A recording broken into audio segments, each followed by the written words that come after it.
unicorns that they give to South Korea, and then the next day it's like, okay, we're gonna fight back. It just shows that North Korea is back to their old pattern. And Congressman Adam Kinzinger brings up the fact that last night there was some pullback and pushback from North Korean officials, shutting off a would-be meeting with South Korea. Now have a problem with our military practices and exercises. They were long scheduled on the coast, and now they're calling out John Bolton, who, by the way, will be joining the Wednesday edition of the Brian Kilmeade Show. And that's where we'll begin. Some details to go over first. I know what you're saying. The summit's in jeopardy, no doubt about it. And it is gamesmanship. I get that. Not saying there's anything wrong with that. The problem is the track record with the North Koreans. The Yohang News Agency reported on Tuesday, that's North Korea's news agency, the Vice Foreign Minister Kim Jong-gwon says the country will not accept a U.S. deal that will force the country to abandon its nuclear program in exchange for the relaxation of economic sanctions. The only problem with that is that's exactly what we're asking. Oops. They go on. We will not be interested in talks with anyone anyhow. If you're only going to try to push unilaterally into a corner and force us to give up nukes. What are they doing? They're waking up to the fact that the president has not budged. Mike Pompeo has not moved. And they're simply saying total denuclearization. And what John Bolton said, and they hate John Bolton, they have horrible things to say about him in 2003 because he wouldn't let him get away with anything, wouldn't let the Bush administration give away the store. So they don't like Bolton. Bolton said on Sunday, he goes, we're looking at the Libya model. The Libya model was Gaddafi said, come in and take it, and we brought him to South Carolina, all the nukes they had. This is much more extensive. They probably won't end up in our midst. However, they all got to come up, and it's got to be unfettered access, unlike the Iranian deal. And that bothered the North Koreans. Heather Nauert, who's a State Department spokesperson, Fox alumnus, cut one. What we have to go on is what Kim Jong-un had said before, that he understands and appreciates the importance to the United States of having these joint exercises. The Republic of Korea has as well. We've received no formal or even informal notification of anything. Here we go. Game on. Nobody said anything about Singapore not being taking place on June 9th. So the president, remarkably, has not tweeted about this. He's not called out Kim Jong-un. He's not called him a liar. He's not said stay the course. He said nothing. Now, that could change right in the middle of our show, but it has not yet.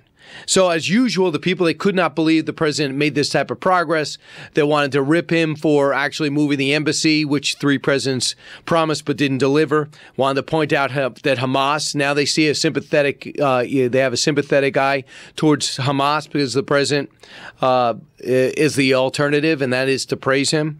Now everyone's saying, told you so. Like, for example, Miss Doom and Gloom, Andrea Mitchell, cut 3. Is this Kim Jong-un sort of poking the fence? This was utterly predictable once the president was so eager to accept the terms before the terms were even spelled out. Why is he calling him honorable a couple of weeks ago? Why is he saying he's excellent for giving back prisoners he never should have had? Has the president, the Art of the Deal author, why was the president so eager? Oh, why was he so eager? Because he said, this is my opening. I had a brushback pitch for a year and a half. I was criticized for being too tough and too belligerent and coming up and forcing a legitimate military option. And now people are saying, uh-oh, it might have worked. And I was criticizing him. I look bad. Now, wait, this is my chance to look good again. More negativity. I could play. I won't. But a lot of speculation. Admiral Stavridis, who is Supreme Allied Commander of NATO, cut 9.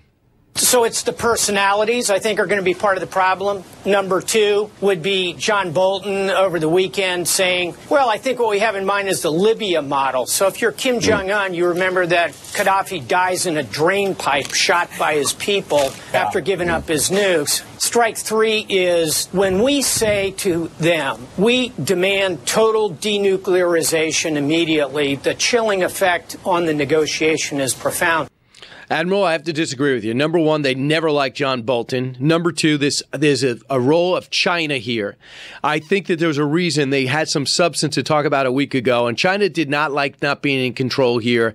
And I wouldn't doubt that they said, play these cards. Number 3 is the Gaddafi model was on denuclearization, not how he was killed.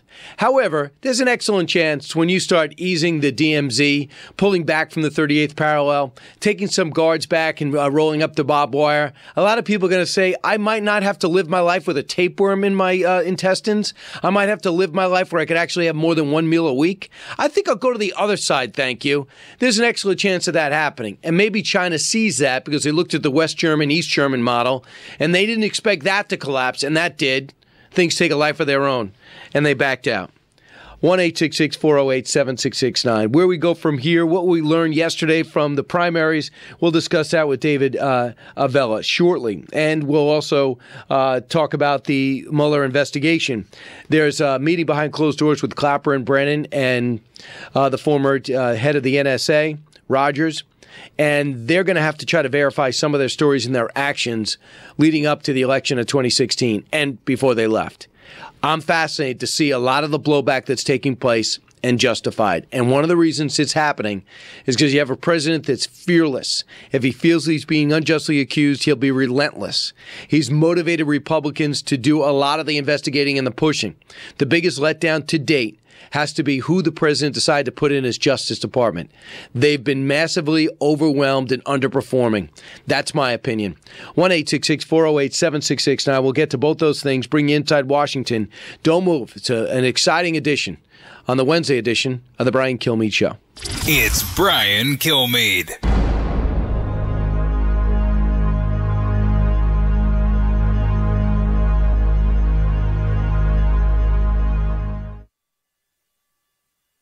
Wouldn't it be great to have all the energy you want all day long? Unfortunately, fatigue gets in the way, even for everyday activities, and it seems to get worse every year, right?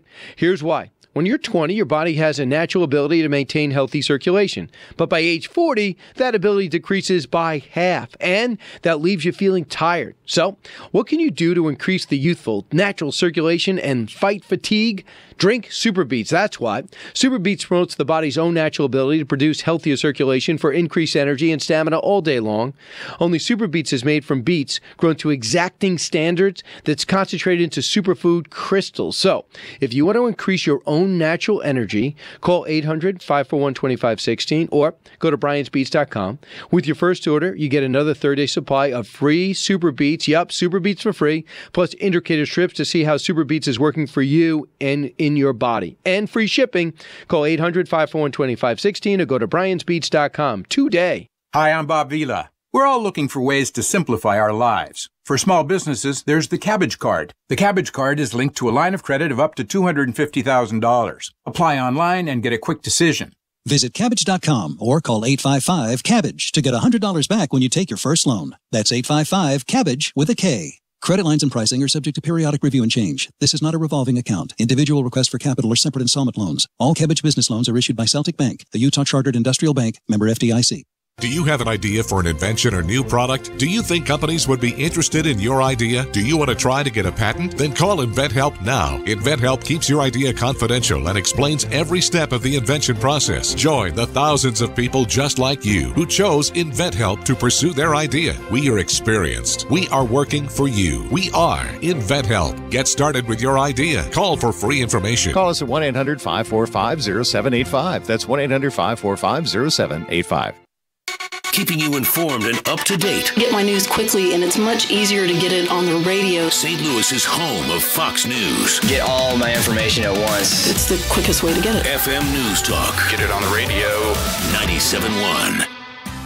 As summer approaches, are you wanting a place to spend more time outdoors with family and friends? Now, through June 30th, Lakeside Exteriors is offering 18 months interest-free financing or a free entry door with the purchase of a front or rear porch. Call Lakeside Exteriors today at 636-978-5000 or visit us online at lakesideexteriors.com. And let us help you add that beautiful entertainment space like a new rear porch or 3 or 4 season room and enjoy the summer doing the things you love. Lakeside Exteriors, helping you create your dream home. Join me, Thomas Helbig, along with Mark Cox and Mark Close for the Protecting Your Retirement educational event on Tuesday, June 5th at the Frontenac Hilton at 6:30 p.m. There's limited seating, so you need to hurry. Call right now to reserve your space. 855-755-1555. Do you know how to retire in this market and your possible options regarding rolling over your 401k and other retirement accounts? Do you know how to protect your assets in volatile times and help maximize the legacy you leave your heirs? Do you also know the latest strategies for increasing your return, eliminating your risk, and increasing your retirement income? You'll get all the answers and more. If you're 59 or older, you don't want to miss this special event. Join me, Thomas Helbig, along with Mark Cox and Mark Close for the Protecting Your Retirement educational event on Tuesday, June 5th at the Frontenac Hilton at 6:30 p.m. Call 855-755-1555 right now or visit yourretirementkey.com.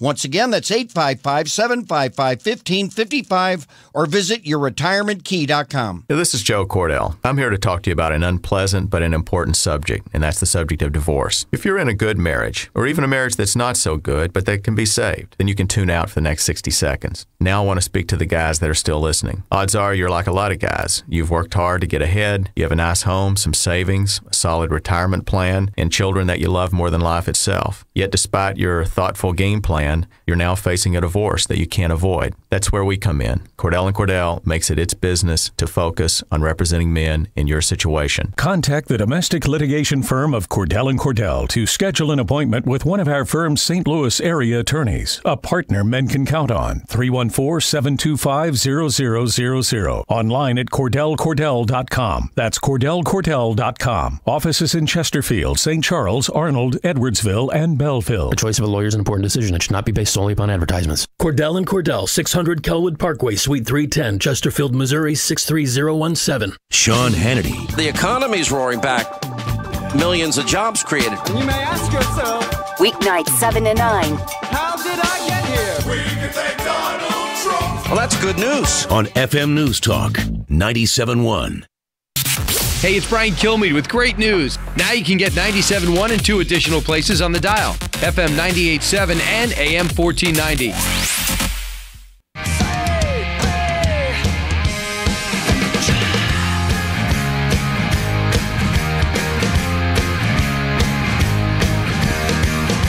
You can only have a free republic, as you know, Tucker, if you have transparency. And this is exactly what we need. It is a witch hunt. It's gone beyond an investigation. And the only evidence of collusion that we found, and the only evidence of criminality, has been on the Democrats. So we're calling on Mueller to show his hand or fold the deck. Well, it's been a year since the Mueller investigation took root after the firing of James Comey, and what kind of progress have we made? Congressman Tara Rokita, echoing what many on the Republican side say, enough already. It's already cost close to $20 million, and we don't even know the mandate. With us in studio is somebody who feels a lot of the anxiety many Republicans do about this ongoing investigation, David Avella, chairperson of GOPAC. David, welcome back. Glad to be back. First off, the Mueller probe. How much has it weighed on the Republican Party and maybe your fundraising? It's only helped most organizations to raise money because they still haven't come out with anything. And I would also say, while it fires up our base, it continues to distract the Democrats from actually trying to go out and get votes beyond their liberal base. What are you seeing right now? They talk about these generic polls and what it means, and you want to dismiss them if they're bad and embrace them if they're good, but they keep coming back with a smaller margin. Last time you were here, I think it was 12 points. It's now down to roughly 3 or 4. We talked about it last time I was on, which is the fundamentals were going to change as we got closer to the election. And that's exactly what's happening. Let me give you a couple examples, and you referenced one. One, the generic ballot continues to shrink to where Republicans now are even in some to maybe just being down.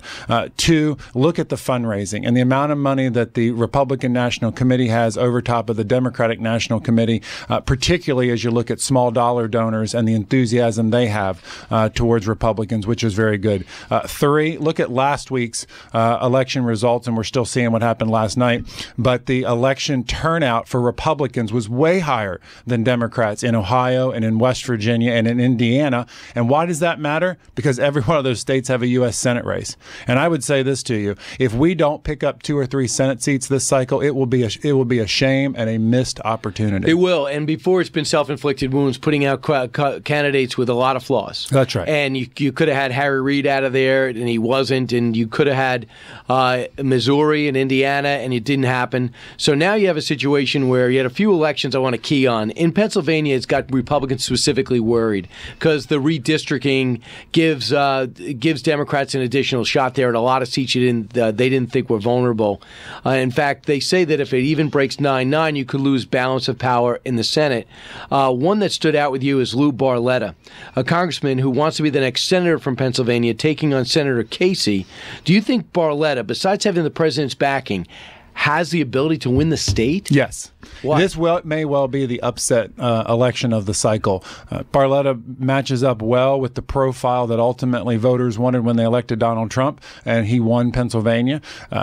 Casey has a undistinguished record to practically no accomplishments to be able to talk about. So Barletta goes out and runs an aggressive campaign like Donald Trump did to win Pennsylvania, and he has a chance to pull this thing off. He does. According to the president, he's proud of it because he asked him to do this, to run in this election. So that'll be good. I also remember last time Casey won, and a lot of people said, I thought I was voting for his dad.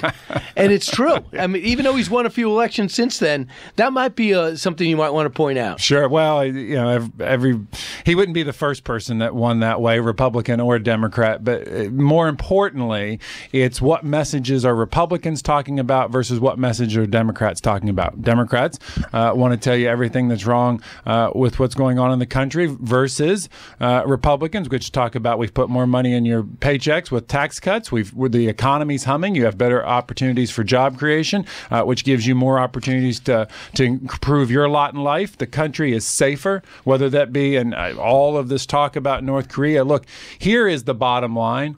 North Korea now doesn't have the capability to launch a nuclear weapon. Would that have happened had the president not been aggressive in his actions? Well, we're pretty sure. Anyway, so a couple of things that stand out. Everyone remembers Rick Saccone shaves his mustache too late. Yeah. He loses to Conor Lamb in a district or a part of Pennsylvania that was easily won Donald Trump's direction. So he lost. Is that a good thing? Probably, in that he couldn't win the special election. Give another person a chance here. Pennsylvania is going to have some tough congressional seats, but campaigns matter. And let me give you an example.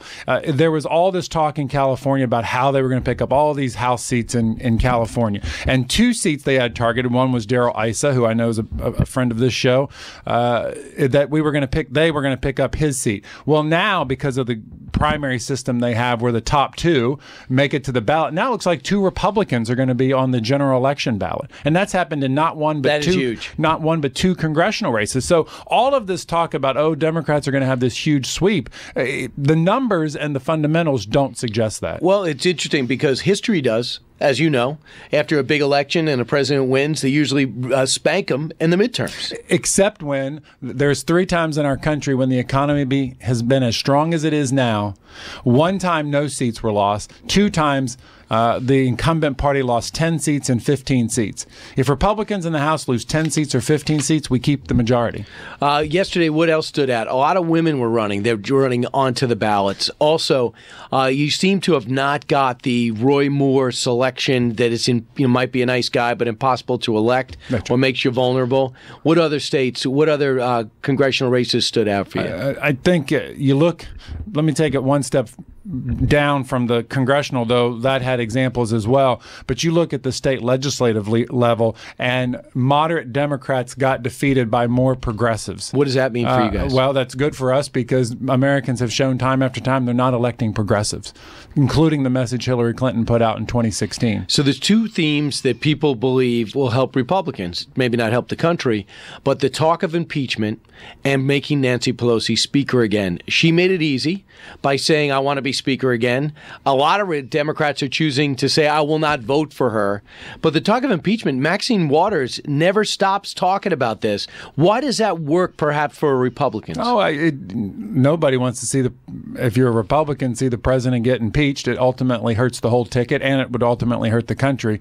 And the impeachment is a motivating factor. But Brian, here's what's more going to impact this election. How's the economy doing? And right now it's doing great. And 2, who do Democrats nominate to try to take on incumbents? And what we're seeing is they are nominating the most progressive of their potential candidates. And as we just said, Americans have shown they don't want to elect progressives to public office. You know, I was talking to a member of the Bernie Sanders team. He's absolutely running. Elizabeth Warren continues to double down on her liberal record, a leftist liberal record. But I want to hear what Donna Brazile, who often makes the most sense on the left, here's her advice. We can no longer just go out there and say he's a bad guy, she's a bad girl. But as in terms of a message, impeaching the president is not a message that will resonate beyond the base of the party. We need to have a message that resonates beyond the base, to the middle, to independents and others who will make the difference in this election cycle. Well, that would be interesting. She's right, isn't she? Well, she is right. You don't want her to be right, but she's right. That's right. Don't take her advice, Democrats. That said, they're not going to do that. Look what just happened in Seattle. Seattle City Council just passed a tax on large employers to help fund homeless shelters. Now, there is nothing wrong with funding homeless shelters, and within their current budget, you'd think they could find the funds to do that. But no, what did they do? They went out and said, let's go find people who are being successful and creating jobs in our city and make it worse for them. And there certainly is going to be an impact on the expansion that an Amazon or a Starbucks, or go down the list of the major employers in Seattle. Are they going to stay in Seattle? Probably not. But, David, there's a couple of things going on, and I don't know how you're going to embrace this because you've had such a checkered past with health care. Republicans have. It's almost number one on everybody's list. It is. And it's something I don't need to see an ad. I know if my health care is working. I know how much it costs. I know if the doctors are taking it or not. So what's the approach? The approach is what we only campaigned on it for 7 years. We ought to talk about putting patients and getting specific proposals out there that puts patients first, and that's what Republicans need to be out there campaigning on. Who do you look to for that?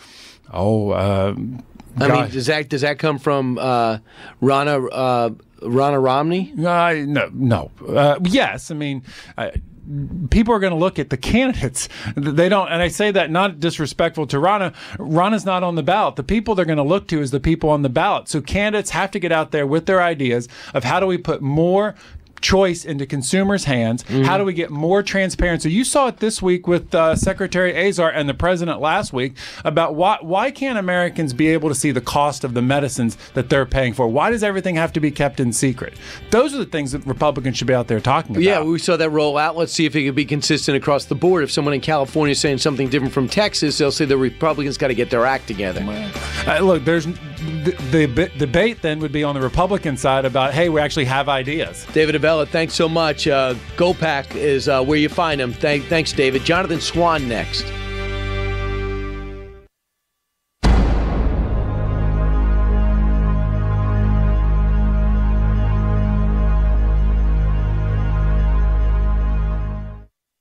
Trending on FM News Talk 97.1. Kim Jong-un threatening to cancel that summit. We're not surprised by it. Their actions can be unpredictable. If they want to meet, we'll be ready. And if they don't, that's okay too. We'll see what happens, folks. Stay connected. On Kilauea volcano, lava spatter and gas burst.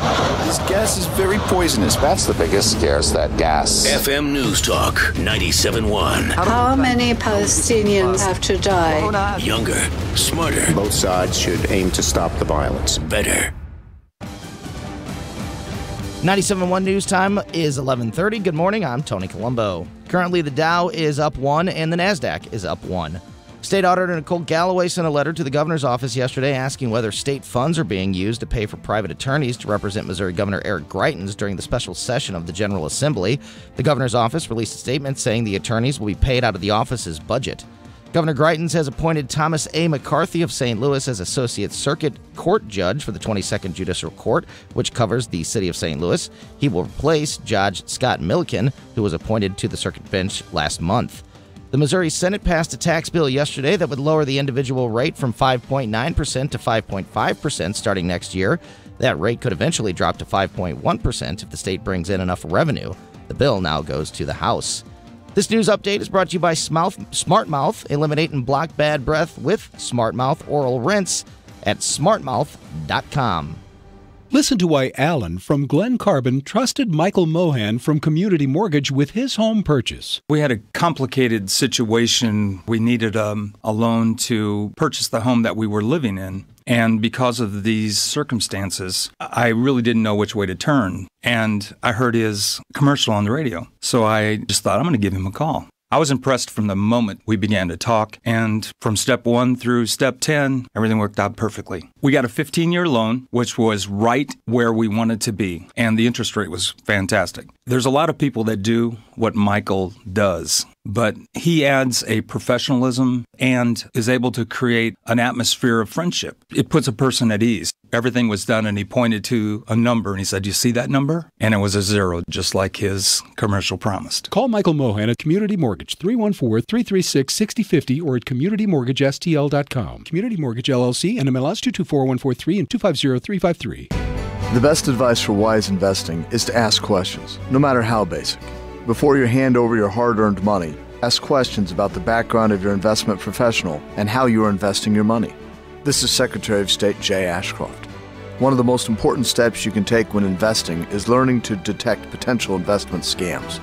Before making any investment involving your hard-earned money, slow down and take additional time to investigate the facts. By going to MissouriProtectsInvestors.com, you can search the names of investment firms to find out if they're registered and if they have a history of complaints. While most financial professionals put their clients' needs first, there are some that prey on the trust of unsuspecting Missourians.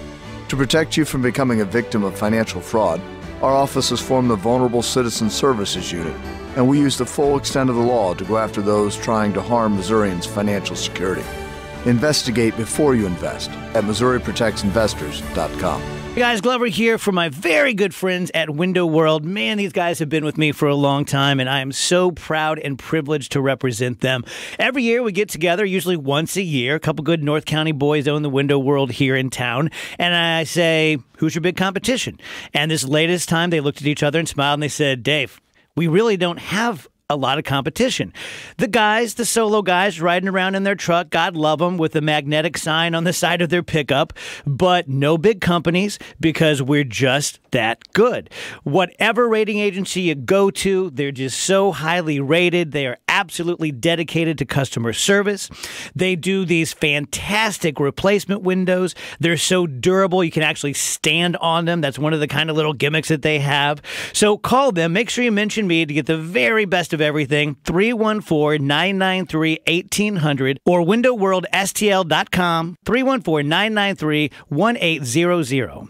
Text the word window to 72881 for your chance to win the $1,000 political payoff. That's window to 72881. This is a national contest. Message and data rates apply. Don't text and drive. The Brian Kilmeade Show, live from Aphrodite Granite Studios. Highest quality the industry can offer for your bar top, for your kitchen countertops, and everything in between. Aphrodite Granite, the smartest way to buy countertops. Hey, it's Brian Kilmeade. Thanks for checking us out on FM News Talk 97.1.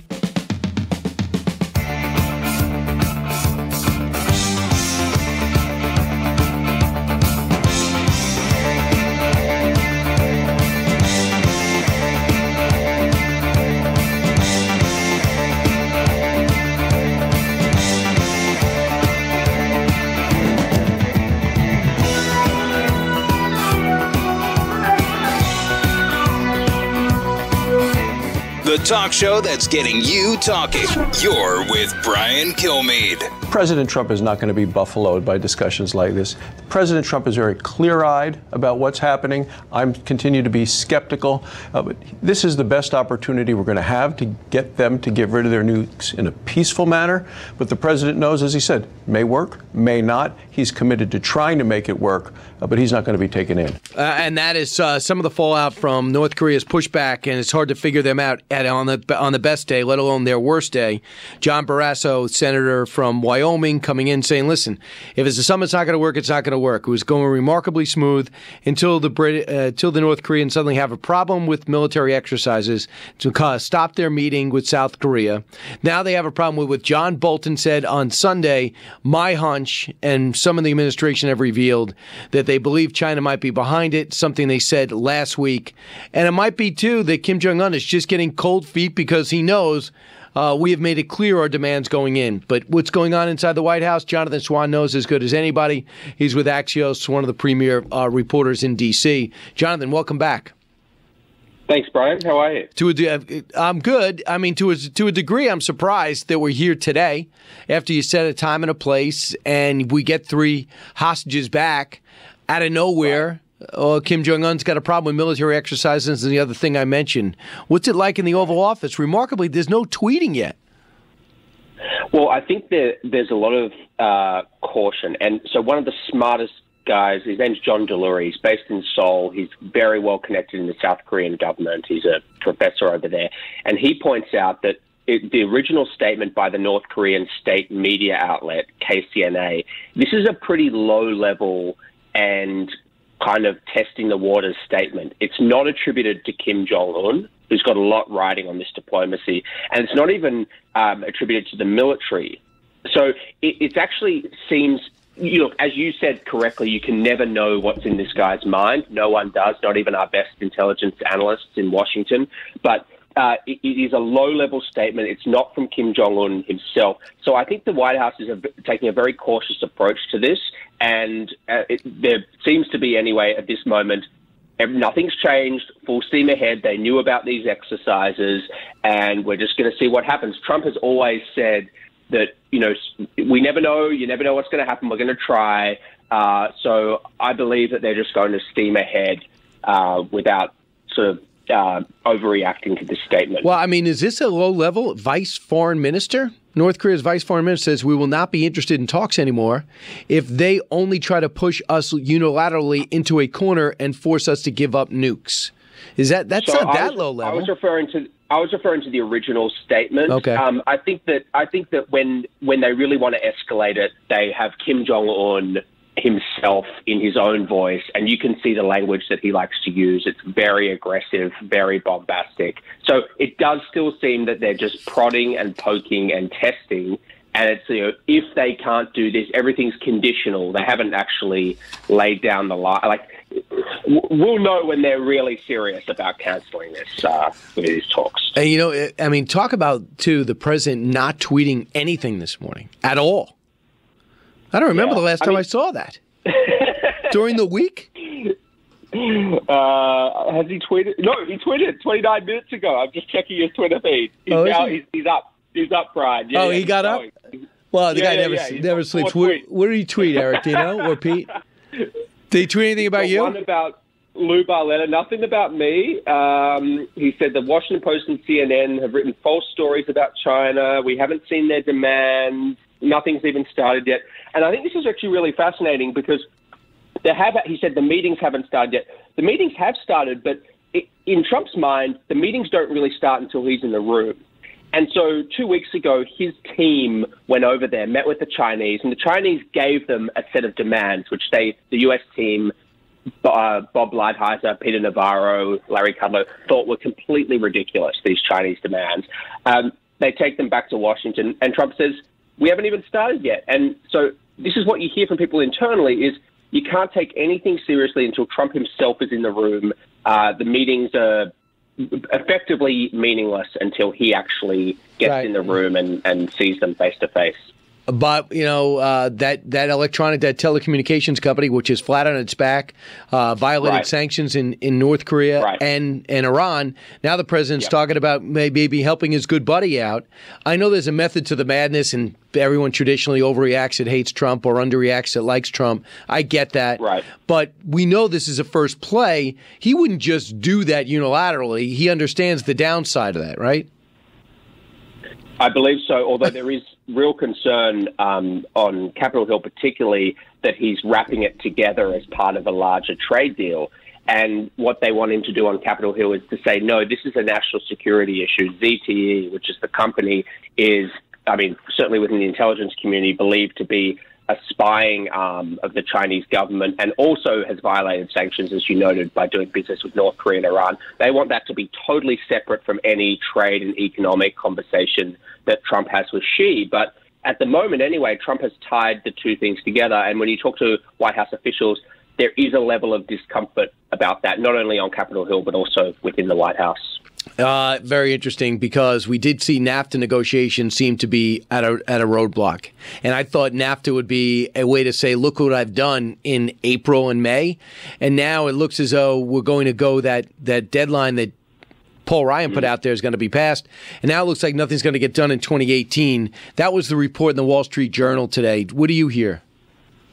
So Mike Allen and I spoke to Larry Kudlow, Trump's chief economic advisor, yesterday, and Kudlow gave NAFTA a 51-49 odds of getting passed. And he said, he's a pretty optimistic guy. He said that's not good for Kudlow optimism. So the Ryan deadline, yep, that might pass, but there is still the possibility that they do strike a deal and that they simply present it to Congress and say, effectively hold a gun, not a bad analogy, but effectively say to Congress, okay, we're withdrawing from NAFTA, we're issuing the withdrawal notice, either you pass what we want or there's going to be no NAFTA. So that is still available to them, but you've got Mexican elections, you've got a whole lot of things happening domestically in Canada and Mexico that could throw this off course. And frankly, you've also got a pretty tough negotiator in Donald Trump and Bob Lighthizer, who want real demands, real concessions, nothing cosmetic. So I think, again, there's a reason people are pessimistic, and that reporting has come out. All right, we're talking with Jonathan Swan of Axios. Jonathan, so the big story last week was the leaks and what came out from the White House communication, Kelly Stadler. And she comes out and says something about Senator McCain, don't worry, he's going to be dead anyway, we assume it was about his opposition to Gina Haspel, who's going to be the next CIA director, it seems. There's been no apology, but there's been anger about the number of leaks. You went back on the story and said, I went and talked to my source and said, why do you leak? And what are the answers you got?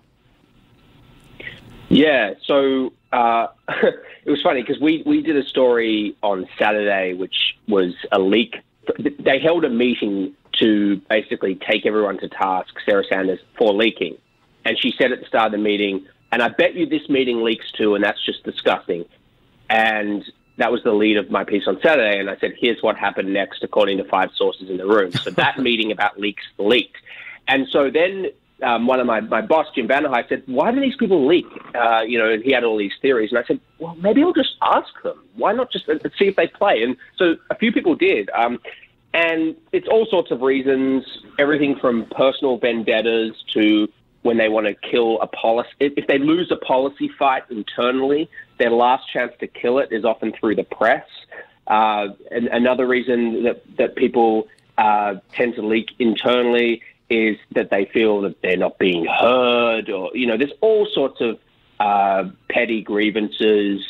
It's pretty factionalized in there. So people have been using the press as a way of settling scores inside the White House. It's a pretty dysfunctional situation, frankly. Right, and I got some pushback yesterday from somebody there who says, you made it sound like everybody leaks at the White House, but you just said you went back to do a leak story and you used 5 sources.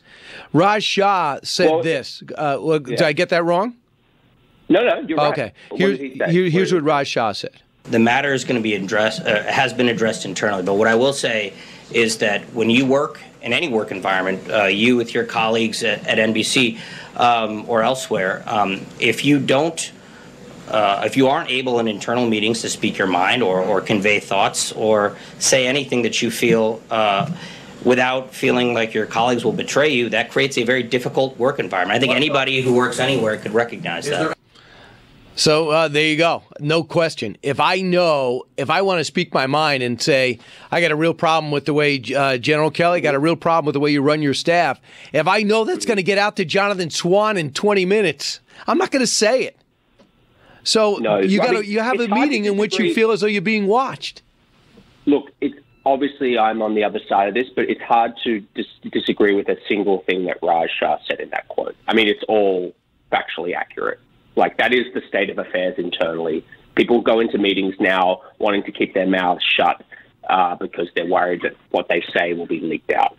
That is 100% true. What he's saying in that quote, there is literally nothing factually incorrect about what he's saying. So, Jonathan, you know what's strange? We're in 18 months into this administration. I get brand new president, no idea who's going to win.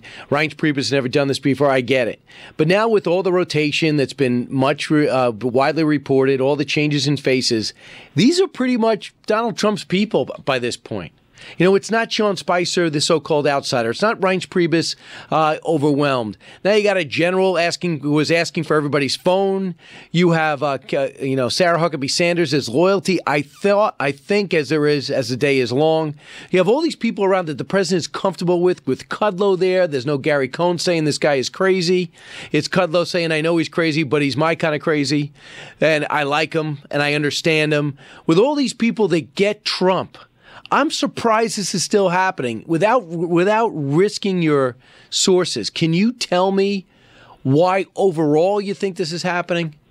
I think if I get too far into that, I'm sort of revealing maybe where things are coming from. So I need to be a bit careful there. But yeah, I would just say that under the surface, like you're right at the big picture, but under the surface, there are still real resentments and divisions within the staff, and not just at the junior level. This goes all the way to the very senior level.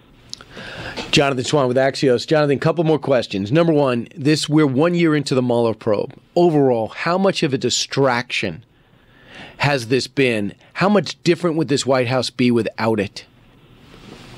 It's been a huge distraction to the president. He often complains that when he meets with foreign leaders that they bring it up in conversation. I don't know how often that happens, but it's certainly something that he's told people. And he just wants this off his back. The question I have is, when all is said and done and this report comes out, what's going to be the political effect of it? And I believe, based on what we're seeing so far, unless some huge new revelation that we can't possibly predict comes out, I believe it's going to be a red and blue issue. I believe Democrats are going to largely believe that this guy should be impeached, and I believe that Republicans are going to rally around him. It's actually going to be quite similar, I believe, to Bill Clinton's situation in the late 90s, which actually ended up working out very well for Bill Clinton. And because the American people got behind Bill Clinton. That's right. So I believe if that's what happens, if this becomes a political issue where Republicans rally around Trump and most Democrats think the guy should be impeached, he will be just fine. Lastly, Jonathan, you need 67 votes to impeach him. Okay, your analyst hat for a second. It's 5 years from now, 10 years from now, and I'm going to ask you this. If I told you that the people that you've gotten to know in and around President Trump colluded with another country to pull off the biggest upset in election history, is there any indication that this group of people, although talented, disjointed, could ever pull that off? I'll tell you this, Brian. I've covered Trump for almost 3 years now. I covered that campaign. If they had a sophisticated high-level collusion with the Russian government, it would be the only part of that campaign that was secretive, sophisticated, high-level, and perfectly executed. Okay, that's very mature of you. Lastly, General Kelly, in an interview I thought I'd get, but he gave it to NPR, said this. I was a little disappointed.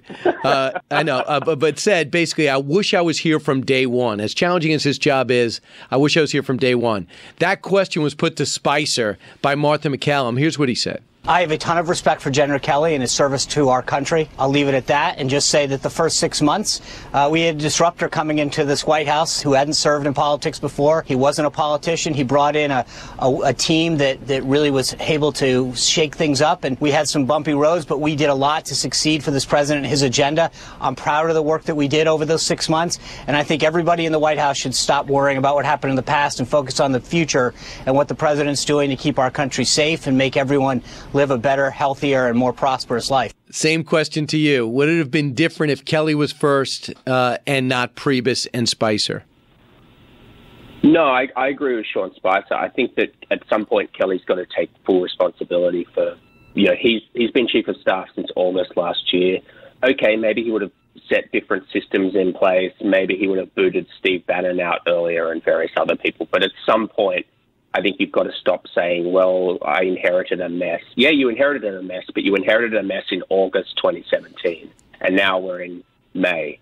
So I have very little sort of sympathy for that point of view. I agree with Spicer on this one. Well, Jonathan, you're a must-read every day. I appreciate how hard you're working, and someday you'll get a vacation, but it won't be for 10 more years. He's the national political reporter. We'll wait till the end of the Trump administration. National political reporter for Axios, Jonathan Swan. Thanks so much.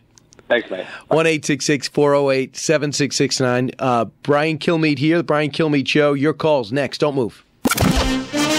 Questioning everything. It's Brian Kilmeade.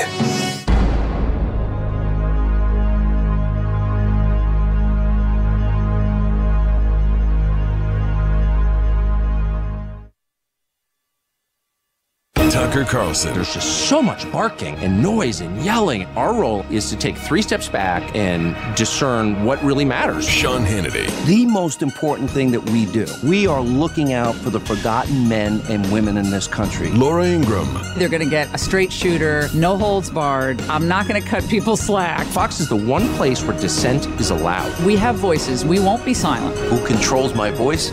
Nobody. Fox News Channel. Real news, real honest opinion. Here's a special message for those of you who owe the IRS at least $10,000 or more in back taxes. The IRS has special programs in place that could eliminate or reduce your tax debt by thousands of dollars. Call the Federal Tax Management Helpline that has been set up for you, 800-233-8540. Stop the wage garnishments, levies, and tax liens now. Once you've qualified and enrolled, the IRS will stop all the collection activities against you. These unique programs have been allocated to help the economy and significantly reduce or eliminate your tax burden. The IRS is currently accepting reduced settlements and other favorable programs. You may qualify for substantial savings, so get the help you need. If you owe more than $10,000 in taxes, call for free information and to see if you qualify. Take down the number now for the Federal Tax Management Hotline, 800-233-8540. That's 800-233-8540. 800-233-8540. Brett Baer. When someone watches the news, they want someone they can trust. Our job is to cut through the talking points. Martha McCallum. We're going to ask the tough questions because there's a lot of conventional wisdom out there that needs to be challenged. Shannon Bream. What I'm doing is making sure that whatever is developed through the day, people are fully informed from coast to coast. We're 24/7 news, but we're really down to the minute. We're going to be fearless. We're going to be fair. Whether it's 4 a.m. or midnight, we're there. Fox News Channel. Real news, real honest opinion. Hey, Annie Frey here. Listen to the show this week for your chance to win a family 4-pack of movie passes to Marcus Warenberg Theaters. Plus, you can register to win online at 971talk.com. Brought to you by Marcus Warenberg Theaters, where movies on Tuesdays are just $5. Leanne from Seidenstricker John Deere letting you know that now is the time to buy. We're offering our 1023E Series tractor at the lowest price ever. Right now, get it with 0 down and 0% financing. This versatile John Deere tractor comes with a 54-inch easy-to-drive over mower deck and a D120 loader to help with all your chores. All this for only $13,390 while supplies last. Visit one of our 11 locations or go to Seidenstrickers.com. Offer ends June 4, 2018. Prices and model availability may vary by dealer. Some restrictions apply. Other special rates and terms may be available. So see Seidenstrickers for details. Hi, I'm local tax attorney Lance Drury, and I've represented hundreds of individuals and small businesses in disputes with the IRS. So if you've been contacted for past due tax debt or haven't filed taxes in a while, contact me, Lance Drury. And because each client's case is unique, we'll meet face-to-face and go over your tax situation in detail. Together, we'll develop a strategy to resolve your tax issues. I'm experienced, I know your rights, and I'll give you honest answers. Under my 8-point plan, my firm will file the necessary forms needed to resolve your issue with the IRS, and you won't have to worry about talking to their agents. I'll negotiate on your behalf to get you the lowest settlement allowed by law. At the Lance Drury Law Firm, we want to make sure that you're satisfied with the outcome. So call me now, Tax Resolution Attorney Lance Drury, 314-238-7360, or go to lancedrurylaw.com. The choice of a lawyer is an important decision and should not be based solely upon advertisements. Dependable weather. A pleasant start out the door this morning. With Fox 2 meteorologist Dave Murray. Brought to you by Air Comfort Service. For air conditioner service or 0% financing on a new AC, get in your comfort zone with aircomfortservice.com. Hey, St. Louis, it's Brian Kilmeade. Built by RP Lumber. Best service, best value. RP Lumber.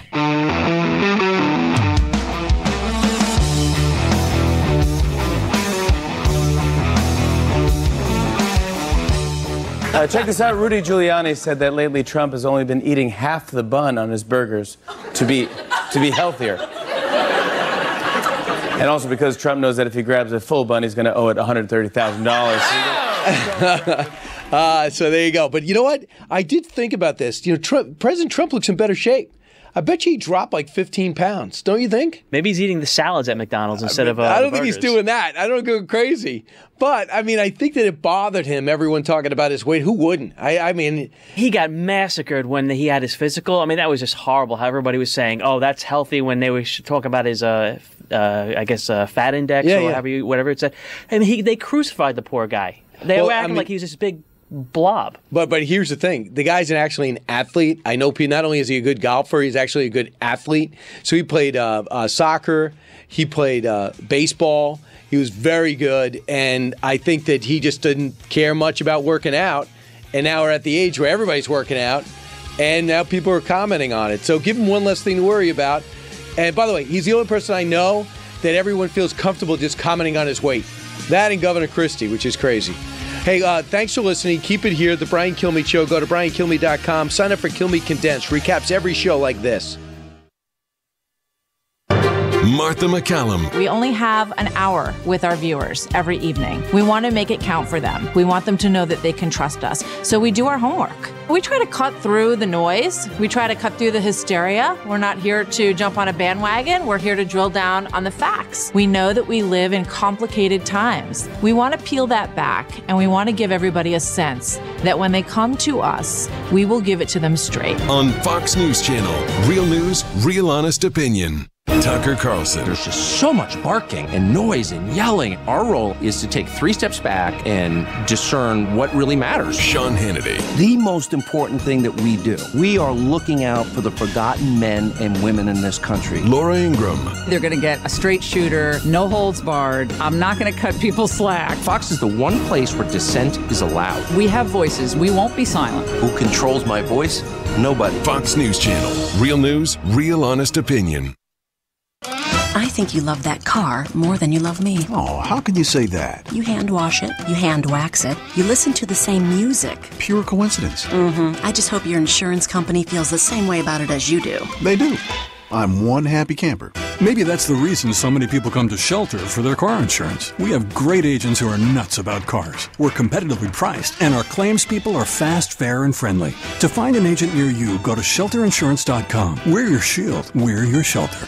Have you discovered the Lombardo difference? Discover unrivaled quality and extraordinary details. Discover customization perfectly suited to you. Discover Lombardo Homes' newest community, Winterbrook, located on the north side of Highway N, east of Highway K in Cottleville. The Winterbrook grand opening is on Saturday, May 19th, and they'll offer ranch and colonial homes from 1,600 to over 3,000 square feet, starting in the low 300s. Located just minutes from downtown Cottleville, Winterbrook is proud to be a part of the acclaimed Francis Howell Schools. To learn more, visit lombardohomes.com. KFTK FM Florissant, KFTK AM East St. Louis, K254CR St. Louis. Powered by Window World. FM News Talk 97.1.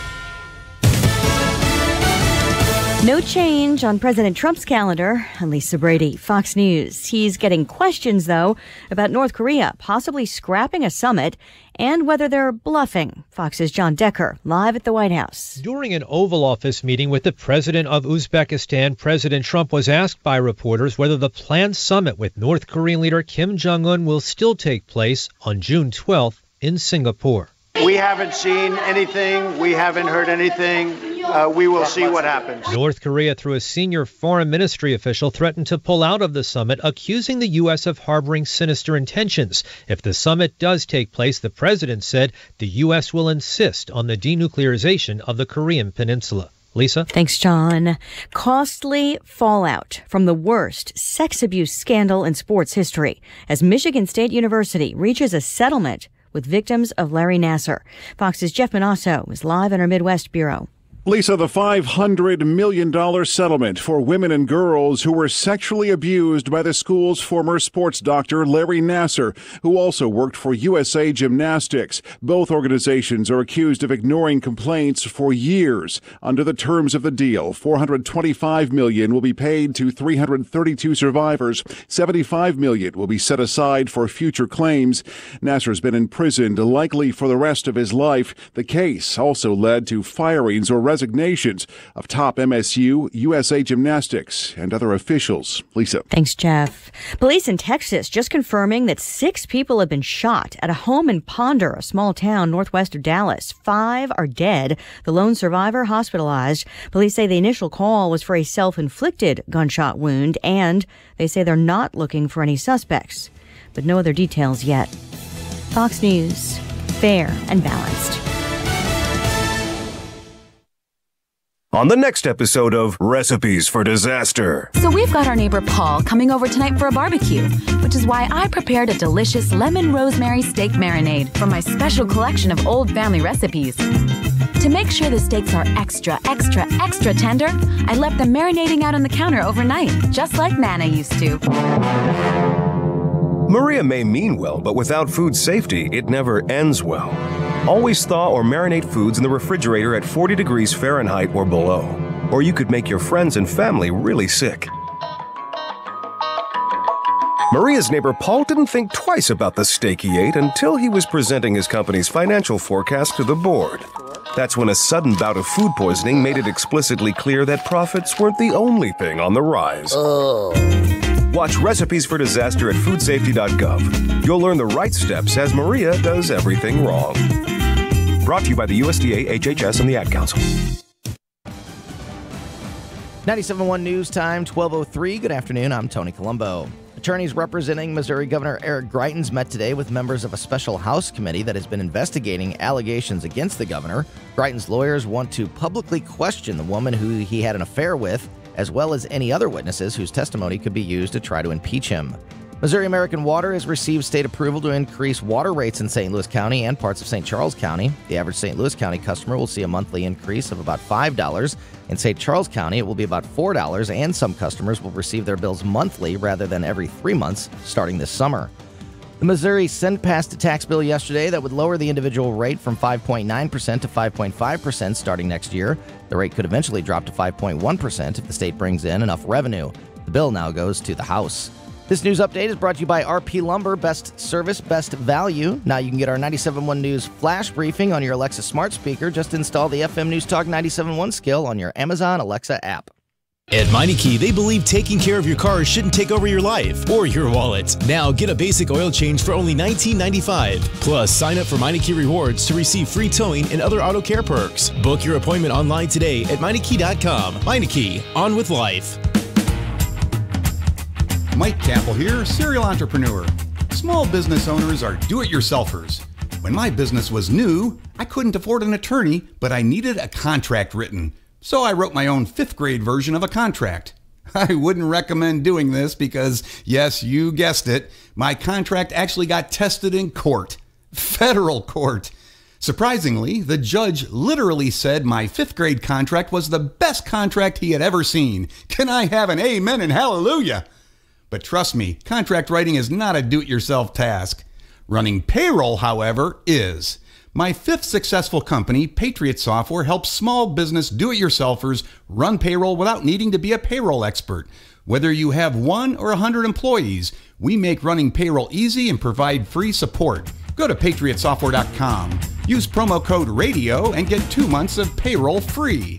That's patriotsoftware.com. You're retiring in the next 5 years. We need to talk. Hi, I'm Bob Stockdale, First Vice President Investments with Stifel and host of On the Money, heard every Saturday from 11 till noon on FM News Talk 97.1. Retirement is a huge step, and when it comes to investing your retirement assets, you can't afford to make mistakes. It's vitally important that you work with an experienced professional to guide you through important retirement decisions. If you're retiring soon, we should meet to develop a clear plan plan for your retirement goals. Your meeting is an opportunity to understand your retirement situation and discuss how you can proceed. Of course, your consultation is free of charge and requires no obligation on your part. If you're retiring in the next 5 years, now is the time to start planning. To schedule your free retirement plan review, visit bobstockdale.com or call me at 636-448-7655. That's bobstockdale.com or 636-448-7655. Stiefel, member FINRA, SIPC, and NYSE. Spring into summer and discover something new, something epic. Discover the new generation of design, performance, and technology at Land Rover St. Louis. Lease a 2017 Land Rover Discovery for $699 per month for 36 months. Wow,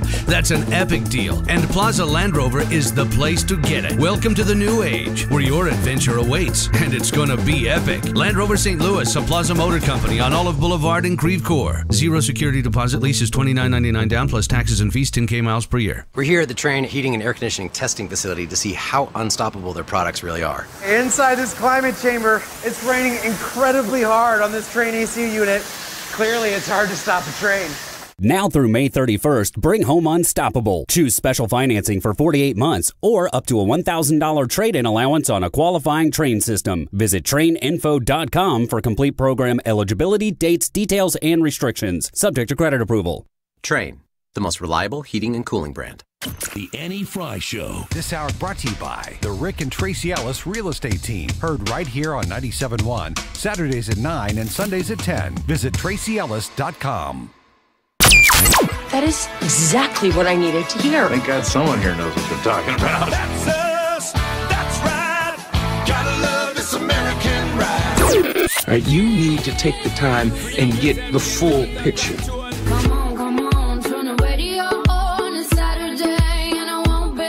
Don't get me wrong. I love the ladies. I mean, they rev my engine, but they don't belong in the newsroom. It is Anchor Man, not Anchor Lady.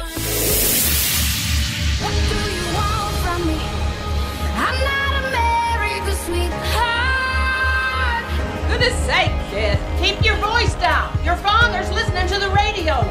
I'm not America's sweetheart. This is the Annie Frey Show. Look, as the president has said time and time again, we're ready to meet, and if it happens, that's great. And if it doesn't, we'll see what happens. We're still hopeful that the meeting will take place, and we'll continue down that path. But at the same time, we know that we've been prepared that these could be tough negotiations. The president is ready if the meeting takes place, and if it doesn't, we'll continue the maximum pressure campaign that's been ongoing. Welcome to the Annie Frey Show. Happy Wednesday to you. So we just towards the end of the show yesterday, news came out that North Korea was now saying, you know what, I don't think we're going to sit down with South Korea. They're doing these military drills with the United States in South Korea, and Kim Jong-un has now determined that bothers him, and so he is pulling out of those conversations and now threatening potentially to pull out of the summit with the United States. This should not be surprising to anybody. This is more like Kim Jong-un than anything else we've seen. This is probably the most predictable thing that could have come out of these negotiations, these peace talks with North Korea. Now the question is, what happens next? Because we've started to have these conversations with North Korea over the course of decades, over time, many times.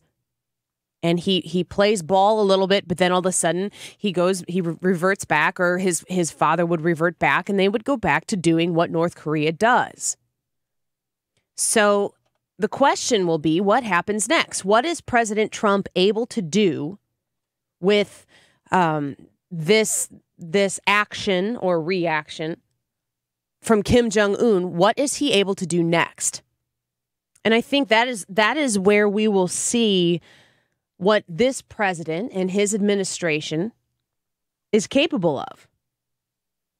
Because the people who are close to national security issues that have been around for quite some time, not somebody who just showed up in winning an election in 2016 and took office in 2017, There are people who have been advising administrations, both Republican and Democrat, for quite some time, who are familiar with the pattern here. I'm pretty certain that their advisement over the course of time, based on the individual, has probably been pretty consistent. Maybe a little more strong-fisted at times, maybe a little bit less at times.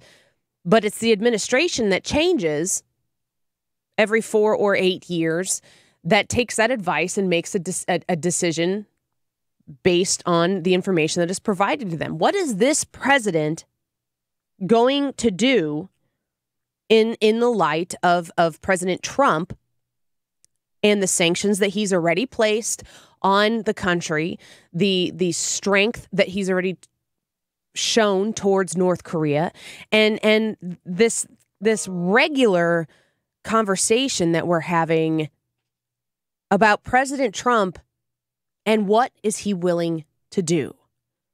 What is President Trump willing to do when it comes to protecting the United States, showing another country, whether it be North Korea or Iran or Syria or Russia or China, any of these places, where the United States stands?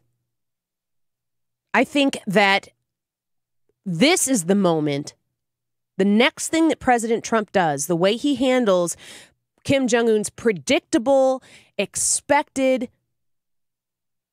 faltering, wavering, show of a little bit of kind of puffing out his chest, peacocking when it comes to how he's going to be handled throughout the course of these negotiations. President Trump will show us what he's made of here coming up shortly. Possibilities. I mean, one of them could be that Kim Jong-un is looking for a way out of this thing. The fact is Trump has pretty much boxed him in pretty quickly. He accepted the offer for a summit a lot faster than anyone thought. Kim probably wants an agreement like the Iran nuclear deal, which has sanctions and cash up front, no real inspection regime, no restrictions on ballistic missiles and the like, and sunset clauses. And Trump sent a message last week that that's not going to happen. He doesn't cut deals like that. And then Secretary Pompeo went out and made a stunning offer, which is to say that if he gives up his nuclear weapons, we will help them gain prosperity on par with that of South Korea. That is a destabilizing offer, because if Kim goes to a summit and turns that down, he's responsible for the misery of the North Korean people. So he may be looking for a way to get out of this thing. Mark Thiessen there on President Trump and the actions going forward. When you're looking at the possibilities that are in front of the United States, but specifically North Korea, and the implication that North Korea's change of course would have on the global community when you compare the economy and the communities of North and South Korea. They're one peninsula. There's a line that goes between the two of them, and the quality of life that is so disparaging between the north side of the DMZ and the south side. For President Trump to offer assistance in whatever capacity that President Trump can offer that assistance to North Korea to try to bring them into the global community, allow them to participate in the global economy. That's a really big deal. And it seems since this news originally broke that since they met on the DMZ, dividing line there, and they shook hands. They took a picture on South Korean side. They took a picture on North Korean side, and everybody was puppies and sunshine, warm fuzzies for all. We all have to be looking at that going, but this is not normal. This is not really the way things go when you're dealing with the North Korean dictatorship. This regime is brutal to its people. Kim Jong-un knows that he's being brutal, but it's a mind game with him. And what do these people in North Korea know about the real world? I don't know that we really have a good understanding of their conceptualizing of what the world is actually like and how separated they've been under Kim Jong-un, Kim Jong-il, this family of oppressive leadership. President Trump has gone in and offered them something, but he has not. He has not compromised his strong stance of the ultimate goal being denuclearization. That's what the global community needs, because here's the deal. We know Kim Jong-un is a nut. We know he's unstable. Just ask the Democrats. They don't want an unstable person having nuclear codes or the nuclear button. Have you ever heard somebody who's like a major anti-Trumper being like, he has the codes to the nuclear warheads? And it's like, yes, he does. He's the president of the United States. We elected him. We gave him that responsibility. But here in the United States, the crazies on the far left will say that President Trump is not mentally stable enough to have nuclear warheads. And we're saying, as the United States, and the world is saying, Kim Jong-un is not stable enough to have nuclear warheads, and he's not. So when you look at how the president has addressed Iran, and you look at how he's approached the Iran nuclear deal, and how that translates over to Kim Jong-un and his ability to have nuclear warheads, you see in Iran that Trump ain't playing. Trump is not willing to do this diplomacy that exists on the stage for everyone to see, where it looks like everything is all, hugs and fun, and let's just one big warm group hug. Trump's like, we don't want you to have nuclear warheads. You're not responsible enough to have them. You can't have them. We are not going to participate in anything that permits you to develop this technology. And then you turn to North Korea. Same thing. Same over there, Kim Jong-un. And the result of his actions against Iran, I wonder what Kim Jong-un is thinking when he sees how adherent President Trump has been to that mentality through the Iran deal. The question is what do folks feel about Kim Jong-un's reaction? Are people surprised? Are people shocked that now Kim Jong-un is actually saying, oh, I don't know, I'm going to have to sit back and think about this. You're still doing military drills in South Korea. I'm going to have to think about this. This is Adam Kinzinger reacting to the news. Is all lost now that North Korea is saying, we won't be put in a corner. We'd walk away first. No, I think they're probably doing a little bluster right now, trying to show his domestic population that he's still in control. And, but it also it's concerning to this perspective. This is the old pattern of North Korea, where they, on the one hand, come out smiling with some unicorns that they give to South Korea, and then the next day it's like, okay, we're gonna fight back and do all this kind of stuff. So I'm not losing sleep over this issue, but it does. The only reason it concerns me is it just shows that North Korea is back to their old pattern of kind of give and take and angry and happy, and that's always concerning because of what they've done in the past. Yeah, they're unstable. Kim Jong-un is unstable. This is not news. We knew this was coming. So the question is, what next? What will this president do next with his administration full of people? It seems to me as though he relies heavily on the advice of those who he has surrounded himself with, these military leaders, these experts when it comes to foreign policy. I trust him to be able to handle this situation well. And if that means that the summit doesn't happen on, was it June 12th, I think? I don't know why that date sticks out in my mind. I think it was June 12th. You're right. June 12th, yeah. So if it doesn't happen in June, does that mean all is lost? No, you don't have the summit for the sake of having a summit. You have the summit in order to stabilize the Korean Peninsula, to denuclearize North Korea, and to figure out how we can assist North Korea in becoming a stable, rational country. That statement in and of itself seems a little ludicrous. It certainly did a few weeks ago. So where President Trump has brought us so far is good. But where we need to get to be when it comes to North Korea, the ball has just started rolling. And the president is going to handle this situation different than what we are used to seeing in the last decade or so. And I think Kim Jong-un knows that. I think he understands that. And I think that will affect the way he reacts to the United States, to the pressure that the United States has already put on North Korea and will continue to put on, potentially even turn up the pressure on North Korea. He has to know that it's like he might get one pitch. North Korea might get one pitch to swing at, which is one pitch too many, certainly if you ask me. But the United States can take care of North Korea really quickly. Kim Jong-un has to know that. But that's not what anybody wants. That's not what North Korea needs. That's not what Kim Jong-un needs. So we'll talk about that more, and we're going to follow the story to see if anything develops throughout the course of this show here. We're going to speak with Rachel Sutherland. Yesterday was a big primary for a few states. We're going to talk to Rachel Sutherland from Fox News Radio coming up next to hear how that panned out. Did Trump's support lend itself to anybody's success? We'll ask Rachel when we come back. And also, we're going to try to peel back those layers of that Greitens onion that continues to get stranger and stranger. We've got some updates to provide for you there as well. Also, we'll take your phone calls, 314-241-9797. That's 314-241-9797 or 866-455-9797. We'll be right back.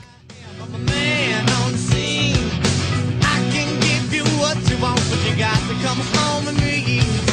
I've got some good old loving and I got some more in store. But when I get to throwing it on you, you got to come back for more. Follow Annie on Twitter at Annie Frey Show. Hey, little thing, let me light your candle, cause mama, I'm sure all the hand and I just around. Talk lines are open now at 314-241-9797 or 866-455-9797. You're listening to The Annie Frey Show. But I can love you better than him. Take my hand, don't be afraid, I'm gonna prove every word I say. Traffic reports at your fingertips.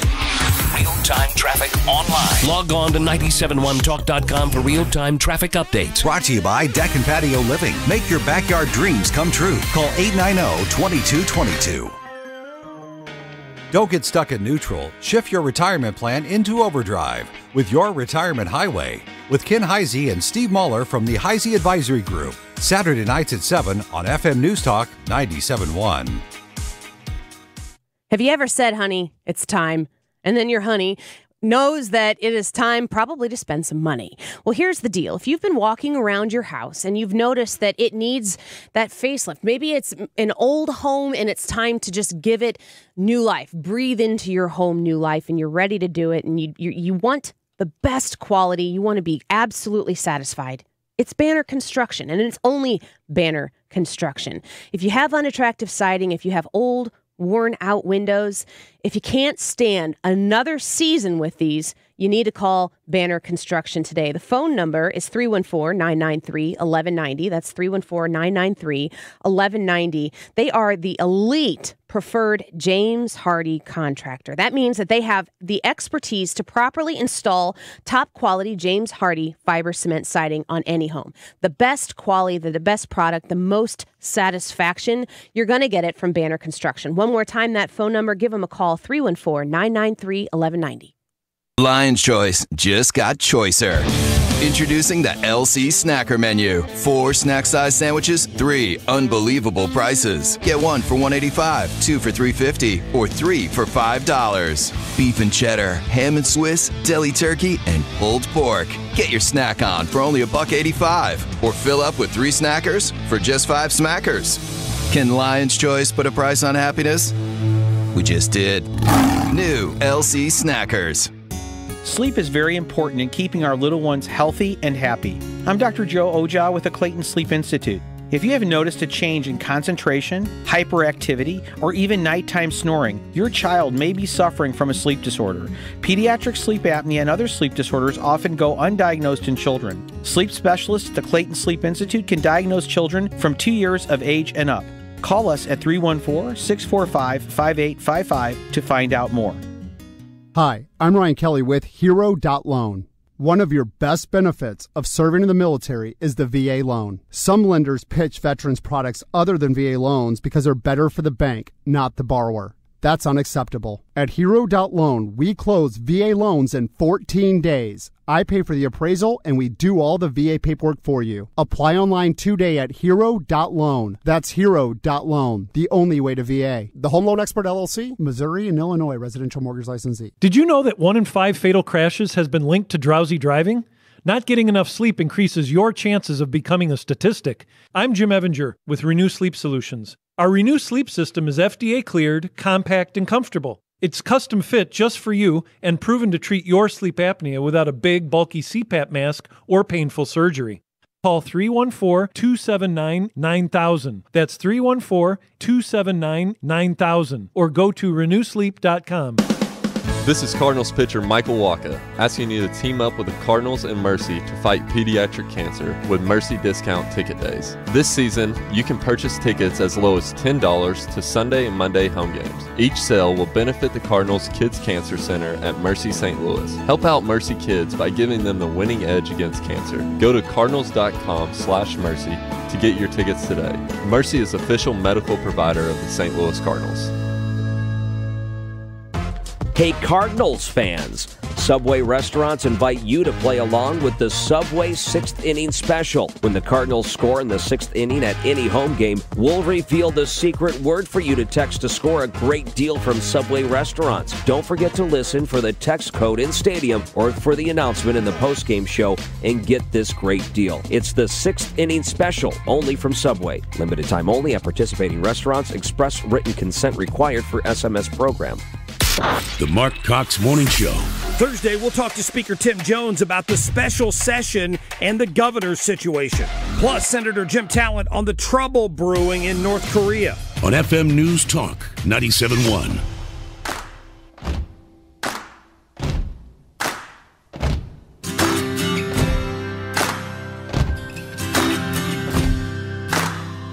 Come down to the river. Come and let yourself in. Make good on a promise, never hurt again. Interact with Annie on Facebook. The Annie Frey Show. Talk lines are open now at 314-241-9797 or 866-455-9797. This is the Annie Frey Show. Oh, you sinner, and the weak at heart. Oh, you helpless on the boulevard. Wherever you are now, whatever evil you found. I believe we have the ideas to make the change, but what we're lacking is a commitment, the moral sense of urgency, that the fabric of our communities are hurting. And I'm not just talking about inner city Newark. I've had the privilege now of traveling to Midwestern communities, traveling to the rural South, traveling out West. I've read books like Hillbilly Elegy and everything I can to try to understand other folks. What? Hillbilly Elegy? That's Cory Booker. There's Cory Booker using that M word again, moral. Democrats believe that President Trump leading the free world is immoral. And they believe that because he's a Republican. They really truly believe that they have a moral responsibility to remove this president from office, either through elections, crippling him through midterm elections where Republicans lose a bunch of seats, or by, if you talk to Maxine Waters or Nancy Pelosi, impeachment. It's very much so a crusade for them. Did you read that yet, Frank? Can you brush up on that? We're going to talk to Rachel Sutherland here real quick from Fox News Radio. Rachel, thank you for giving us some time today. How did these primaries yesterday turn out specifically for those that were supported by President Trump? Pretty well. You see that in Pennsylvania, that there was a win there. Also in Nebraska as well. There was a win, a supporter there of President Trump. So you see that really President Trump continues to have a lot of influence. I mean, in this case in Pennsylvania, it was Congressman Lou Barletta. and he's a hardliner on immigration. He was able to win that. He will take on Democratic Senator Bob Casey in the fall, so it's not that this is a shoo-in for him because that may be a tough race. But still, he was able to do that. And then Deb Fischer in Nebraska won her primary, her Republican primary, and so I believe the president even tweeted something about that earlier. There was, though, this strange case in Pennsylvania of a Democrat who was actually pro-Trump. But he lost that doesn't primary. reflect. But it's interesting. That's interesting. Yeah. Yeah, he was even trying it. That he was even trying to ride on the coattails of President Trump was fascinating. So, are we going to see an increased flurry of activity, do you think, with President Trump weighing in on these primaries? It seems to me like the further we get down the road here, he seems to be more encouraged to weigh in because it seems as though the support isn't hurting. That's right. It does appear to be working. Like in the situation in West Virginia last week when Blankenship, he said, "Well, stay away from him because he's said these things. He can't beat Joe Manchin in the fall." And lo and behold, he was actually leading in the polls, and then he went boom. Yeah. And so I don't know if you can chalk it all up to the Trump effect, but also be looking on the Democrat side, because what they're going to do and have been doing is they're putting out more far left progressive candidates, and they're winning over the more moderate Democrats. So that will definitely, really set up for the fall. And we already know the nation is polarized, but a very deeply divided pool of candidates and the electorate. Is there any indication of a strong or weak turnout in these primaries? I think in Pennsylvania, I'd have to look at the exact numbers and that kind of thing.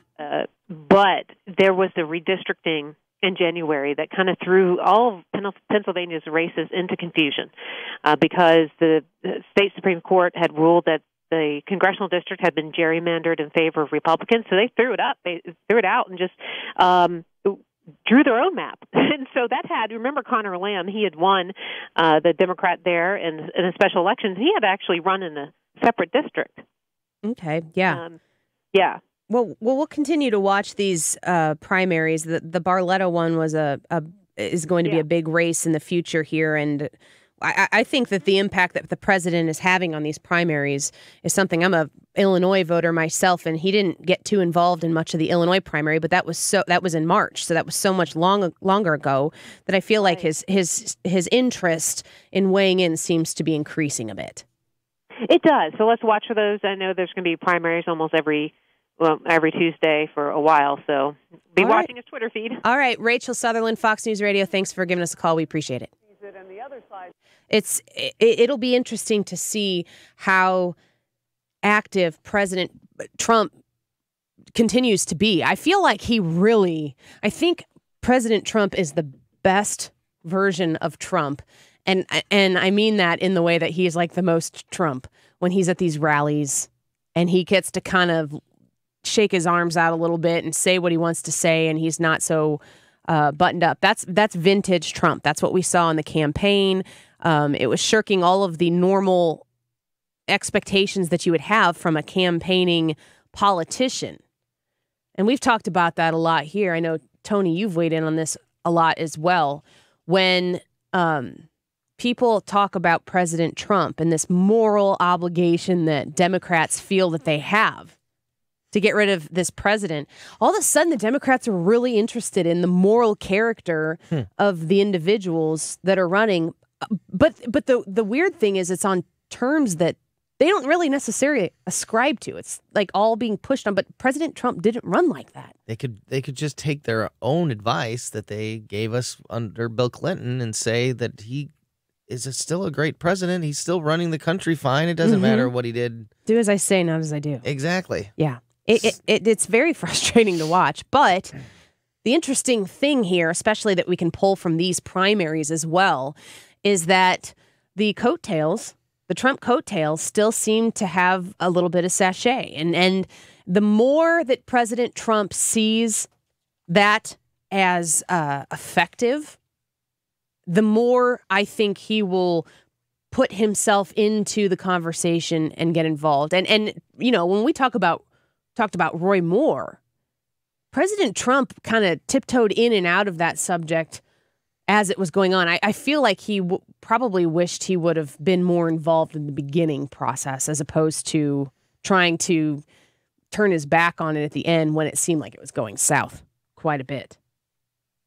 Here's Britt Hume talking about these midterm elections, the Democrats. But this party, I think, Tucker, what we're seeing emerge now is that for all the divisions in the Republican Party between Trump supporters and the never-Trumpers and so on, and all the divisions within the conservative movement over that, the divisions in the Democratic Party are at least as deep, if not deeper. That's interesting, too. I mean, what does this Democratic Party stand for? They're still running viciously to the left. And a lot of times in a primary, you'll see people go to the more extreme end of their party, make sure that they qualify them as progressive enough or conservative enough. And then when you get into the general, they move much more to the center. And what you're seeing come out of these politician platforms in the primaries, it's really something. And it'll be interesting, too, to watch anybody who's running for re-election or who is campaigning heavily with somebody who is running for re-election, what these primary platforms are and which ones stick. Because the progressive vote in the United States, there's a certain portion of people who are absolutely, unequivocally never going to leave the liberal progressive party. And there's a certain portion of people who are going to be always Trumpers, no matter what, come hell or high water. But there's a large portion of people in the middle. Let's see here. We're going to talk. I'm going to play this for you coming up next. Here's the question. If you asked a millennial in Washington, D.C., who would you rather date? A convicted felon or a Trump supporter? I'll have that for you when we come back. You can tweet at me at Annie Frey Show. Also, if you want to weigh in on this, 314-241-9797. 314-241-9797 or 866-455-9797. We'll be back with that story. Convicted felon or Trump supporter, which is worse? I mean, really, isn't it obvious? Never heard again. If you're lost and loaded, you're broken down, bring all of your trouble, come down, down. Find the podcast on demand and more at 971talk.com/Annie. Talk lines are open now at 314-241-9797 or 866-455-9797. This is the Annie Frey Show. Whatever evil you found, bring all of your trouble, come down, down. We're all tied to the same old fading. Air Comfort Service Heating and Cooling. Weather with Dave Murray. I think there'll be some scattered showers and thunder showers around, but especially over southeast Missouri, the boot heel of Missouri, and southern Illinois. Pretty tough to get into the St. Louis area. 85 for the high. Tonight, partly cloudy and quiet. 65, keep the quiet weather going. Thursday and Friday, partly sunny. 85 each day. Saturday, a push close to 90. I'm Fox 2 meteorologist Dave Murray for FM News Talk 97.1. You're listening to the Annie Frey Show, live from the Air Comfort Service Heating and Cooling Studio. Don't think you can afford a new heating and cooling system? You can with 0% financing for 72 months on select heating and cooling systems. Get in your comfort zone. Visit aircomfortservice.com. ThrottleNet is your place to go for removing the worry out of IT for your business. If you're somebody who is protecting information for clients, for patients, for people who are entrusting you with their most personal information, because that's how you take care of them, you need to go to ThrottleNet because you can't afford the crisis that's going to happen in the event that that information is compromised or lost or damaged. Pool King Recreation, they do above ground pools, hot tubs, and they have retail. They're open 7 days a week. They love ThrottleNet's 24/7 help desk. They need to be able to serve their customers 24/7. And so ThrottleNet serves them 24/7. Visit throttlenet.com, or you can give them a call at 866-826-5966 and make sure that you turn your security of your company, all of its information over to ThrottleNet. You won't have to worry anymore. Hey, it's Sig Glockencolt from Tactical. Join us this Saturday at 9 a.m. for the 4th annual Till Valhalla Ruck March for the Fallen. A Ruck March is a sight to see. Almost 1,000 veterans, soldiers, and patriots marching with American pride, wearing nothing but their silky shorts, plate carriers, and body armor, which represents the weight that those that have fallen in battle can no longer carry for themselves. That's the Till Valhalla Ruck this Saturday starting at 9 a.m. Tactical at I-70 in St. Peter. Well, it's kind of like a parade that bar hops. Did you know that some brokers in the St. Louis area charge up to 7% to sell your home? At Straight Realty, we only charge 4%. What can you do with that extra money? Why pay more than 4? 314-441-4444. Straight Realty is a licensed broker in the state of Missouri. Last year, Straight Realty sold over $41 million in home sales, saving our clients over $1 million in commissions. Let us help you sell and buy your next home. Why pay more than 4? 314-441-4444. Straight Realty is a licensed broker in the state of Missouri. Larry Connors here. I think I drove by your home the other day. I'm not sure your roof will protect you in the next storm, so contact my friend John Beal. Of course, when bad weather hits, those out-of-town companies rush in, more concerned with getting your money than fixing your roof. John Beal has been here in business since 1947. John Beal guarantees you the lowest price, or John Beal will pay you $100. Call John Beal, 1-800-NEW-ROOF. 1-800-NEW-ROOF. Hey everyone, Tim Jones here. Did you enjoy significant market growth in 2017? Will it continue in 2018, or is it time to take profits? Is your portfolio protected in the next market downturn? Be ready for market changes by working with a team of fiduciaries who put your goals first, the team at Convergent Wealth Management. With an embedded CPA firm, they incorporate tax advantage solutions in every investment recommendation. To schedule a free consultation and portfolio review, go to convergentwm.com. That's convergentwm.com. It's wealth for the way. This is a special notice to all U.S. taxpayers. If you owe the IRS or state back taxes and cannot afford to pay them back, there's good news. Due to the financial hardship many are facing in today's economy, the IRS has made it easier to settle delinquent tax problems through a federal program called the Fresh Start Initiative. Qualifying for this program will resolve your tax problem, end all collections, and possibly reduce your back taxes by up to 90%. If you are facing wage garnishments, liens, bank levies, audits, or payroll taxes, it's not too late. Your circumstances may qualify you for this special program, protecting your savings and your assets. If you owe the IRS or state back taxes and cannot afford to pay them back, there's no need to worry anymore. Call the hotline at Victory Tax Solutions to see if you qualify and potentially save thousands. For this free information, call 800-224-0977. 800-224-0977. That's 800-224-0977. China is a rogue state. Mark Levin. And it has as its purpose right now to defeat the United States. Weeknights, 9 to midnight. Economically and geopolitically. On FM News Talk. 97.1. The $1,000 political payoff. This hour's keyword is... local. Text the word local to 72881 by the end of the hour for the chance to win your $1,000 political payoff. That's local to 72881. Message and data rates apply. One national entry will be drawn. For complete rules, visit 971talk.com/rules. Keep listening Monday through Friday from 7 a.m. to 7 p.m. for more chances to win. The Annie Frey Show. This hour brought to you by the Rick and Tracy Ellis Real Estate Team. Heard right here on 97.1. Saturdays at 9 and Sundays at 10. Visit TracyEllis.com.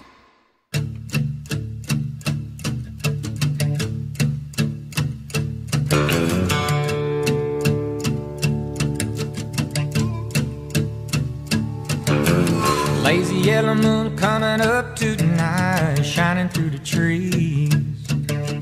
Crickets are singing and lightning bugs are floating on the breeze. Baby, get ready. Interact with Annie on Facebook, The Annie Frey Show. Talk lines are open now at 314-241-9797 or 866-455-9797. place that nobody This is the Annie Frey Show. Baby, get ready. So let's talk about these millennials now. Apparently, they would rather date a convicted felon than a Trump supporter. What is that about? Well, I'm embarrassed because I'm still a millennial. I think, again, this goes back to some of the rhetoric that they're hearing on these college campuses. I think when you really drill down to it, Heather, most people don't care on the college campuses. But when you're going into a classroom and facing that you're a hateful person, you're a racist, if you support this president, I think most people would probably just be silent and not want to express their political views. Yeah, people at home are probably sitting there saying, I don't believe that. There's no way that happened. Well, it did. And we can show you. This is the Daily Caller Man on the Street segment. Listen. Would you rather date a Trump supporter or a convicted felon? A convicted felon? Felon. Felon. A convicted felon, 100%. You know, it's not funny though. It's actually pretty sad, Lawrence. They say it with such confidence as well, and that just shows you that our next generation is just screwed up, Heather. If these are going to be the people that's running our nation, they would prefer to have a felon, to date a felon. Then we're screwed, Heather. That was Lawrence B. Jones, who happens to also be a millennial. I always like hearing his insight, but these folks in D.C. say that they would rather date a convicted felon, than a Trump supporter. This was done by the Daily Caller, two reporters, Amber Athey and Justin Caruso.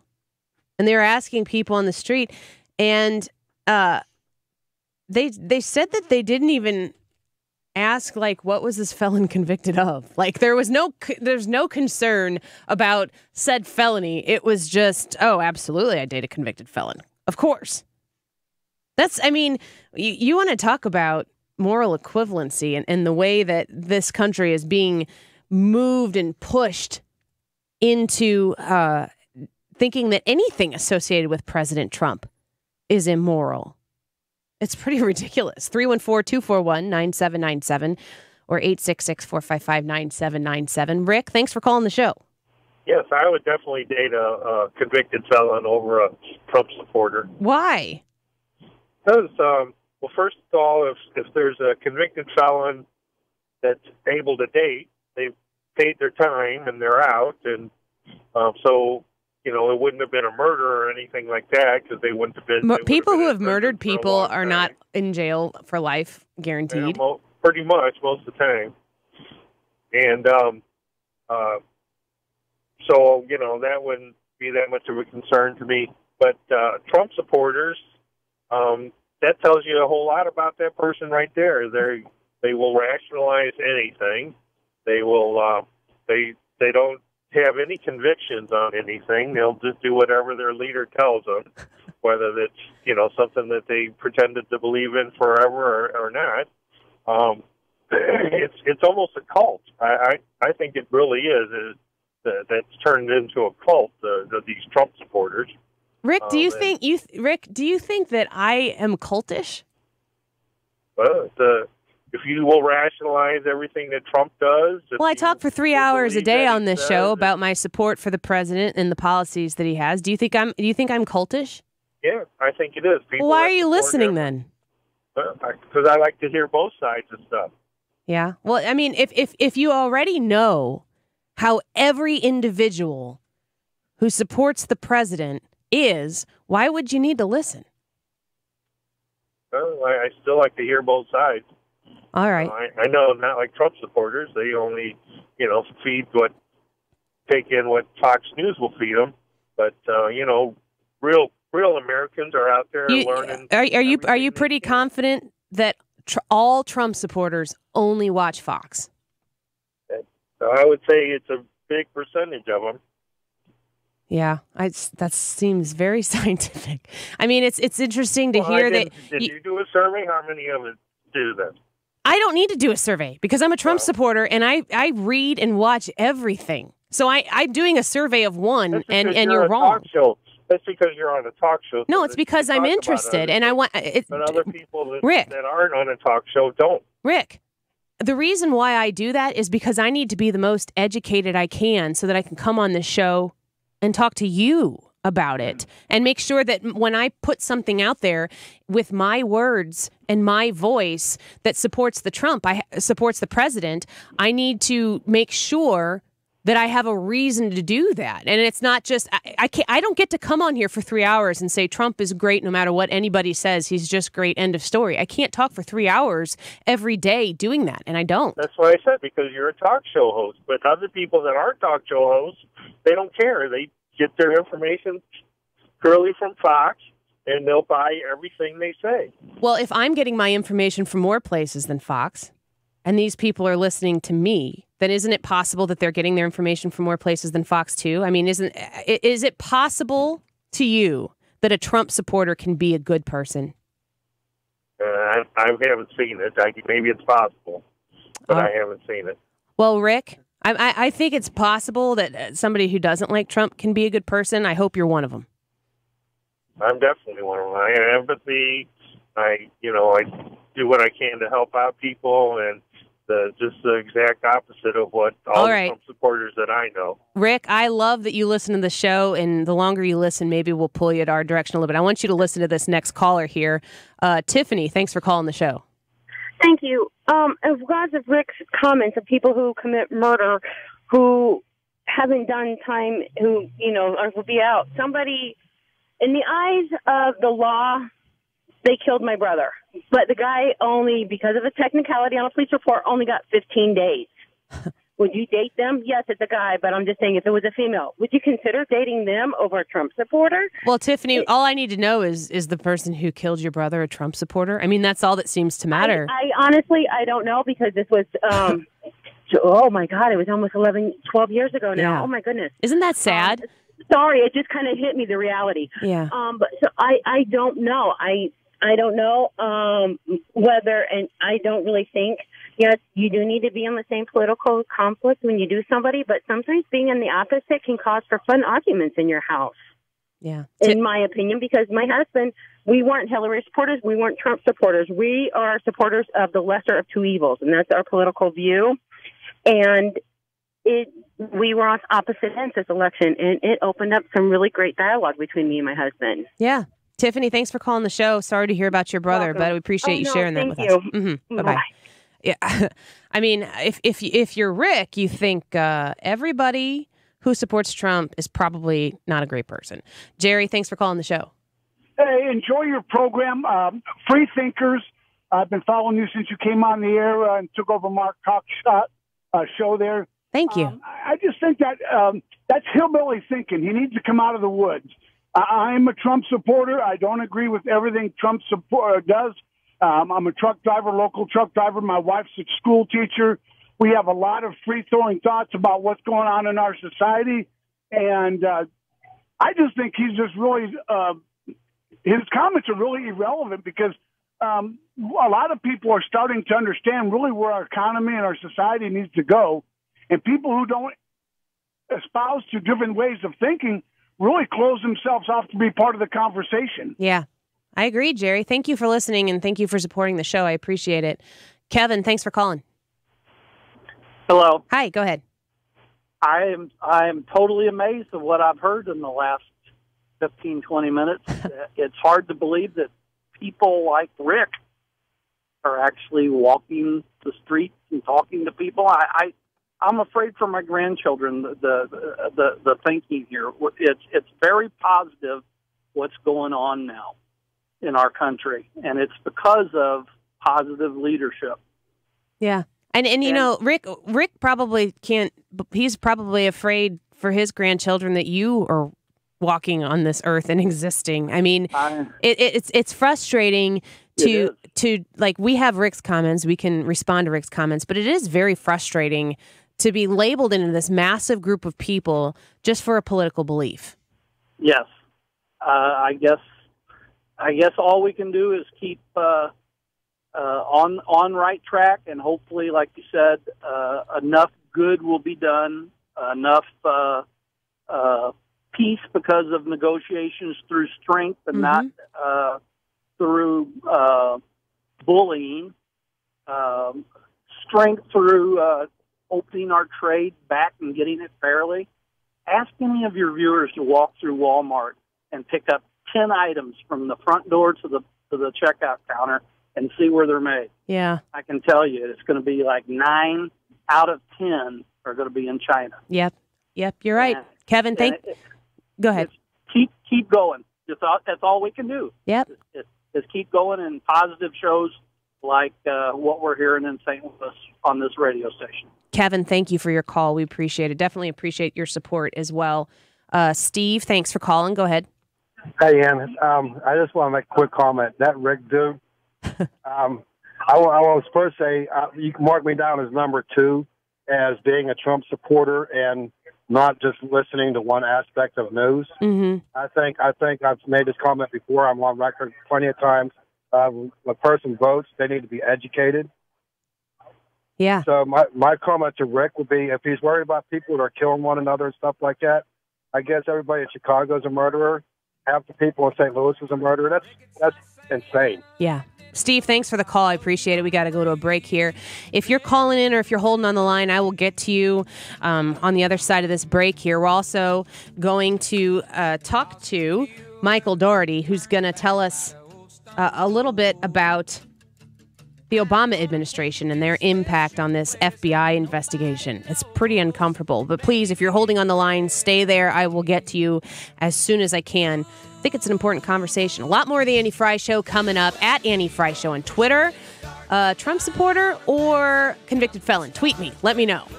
Also, Facebook.com/Annie Frey Show. We'll be right back. This is the Annie Frey Show. Down by the river in the The Cards host the Phillies May 18th through the 20th and will celebrate the 50-year anniversary of the 1968 National League Championship team presented by Heartland Coca-Cola. On Friday, fans will take home a Bob Gibson pitching rubber courtesy of Ameren, Missouri. And on Saturday, it's the replica 1968 National League Championship ring giveaway. On Sunday, kids 15 and under will take home their own Rawlings glove and a free ticket to Six Flags. Get your Cardinals-Phillies tickets at cardinals.com/promotions. 1968. Well, now that's a year I'll never forget. Hi, Mike Shannon here, and I was part of that 1968 National League Championship team. This season, we're celebrating the 50th anniversary of that championship club with a replica ring giveaway. This wearable ring is just like the one the players and the coaches received 50 years ago. The ring giveaway is Saturday, May 19th. We take on the Phillies. Tickets are available at cardinals.com/promotion. There's only one Cardinals baseball, 1968. What a great year. Hi, I'm local tax attorney Lance Drury, and I've represented hundreds of individuals and small businesses in disputes with the IRS. So if you've been contacted for past due tax debt or haven't filed taxes in a while, contact me, Lance Drury. And because each client's case is unique, we'll meet face-to-face and go over your tax situation in detail. Together, we'll develop a strategy to resolve your tax issues. I'm experienced, I know your rights, and I'll give you honest answers. Under my 8-point plan, my firm will file the necessary forms needed to resolve your issue with the IRS, and you won't have to worry about talking to their agents. I'll negotiate on your behalf to get you the lowest settlement allowed by law. At the Lance Drury Law Firm, we want to make sure that you're satisfied with the outcome. So call me now, Tax Resolution Attorney Lance Drury, 314-238-7360, or go to lance.drurylaw.com. The choice of a lawyer is an important decision and should not be based solely upon advertisements. Whoa, long time no see. It's me, the Rock t-shirt in the back of your closet.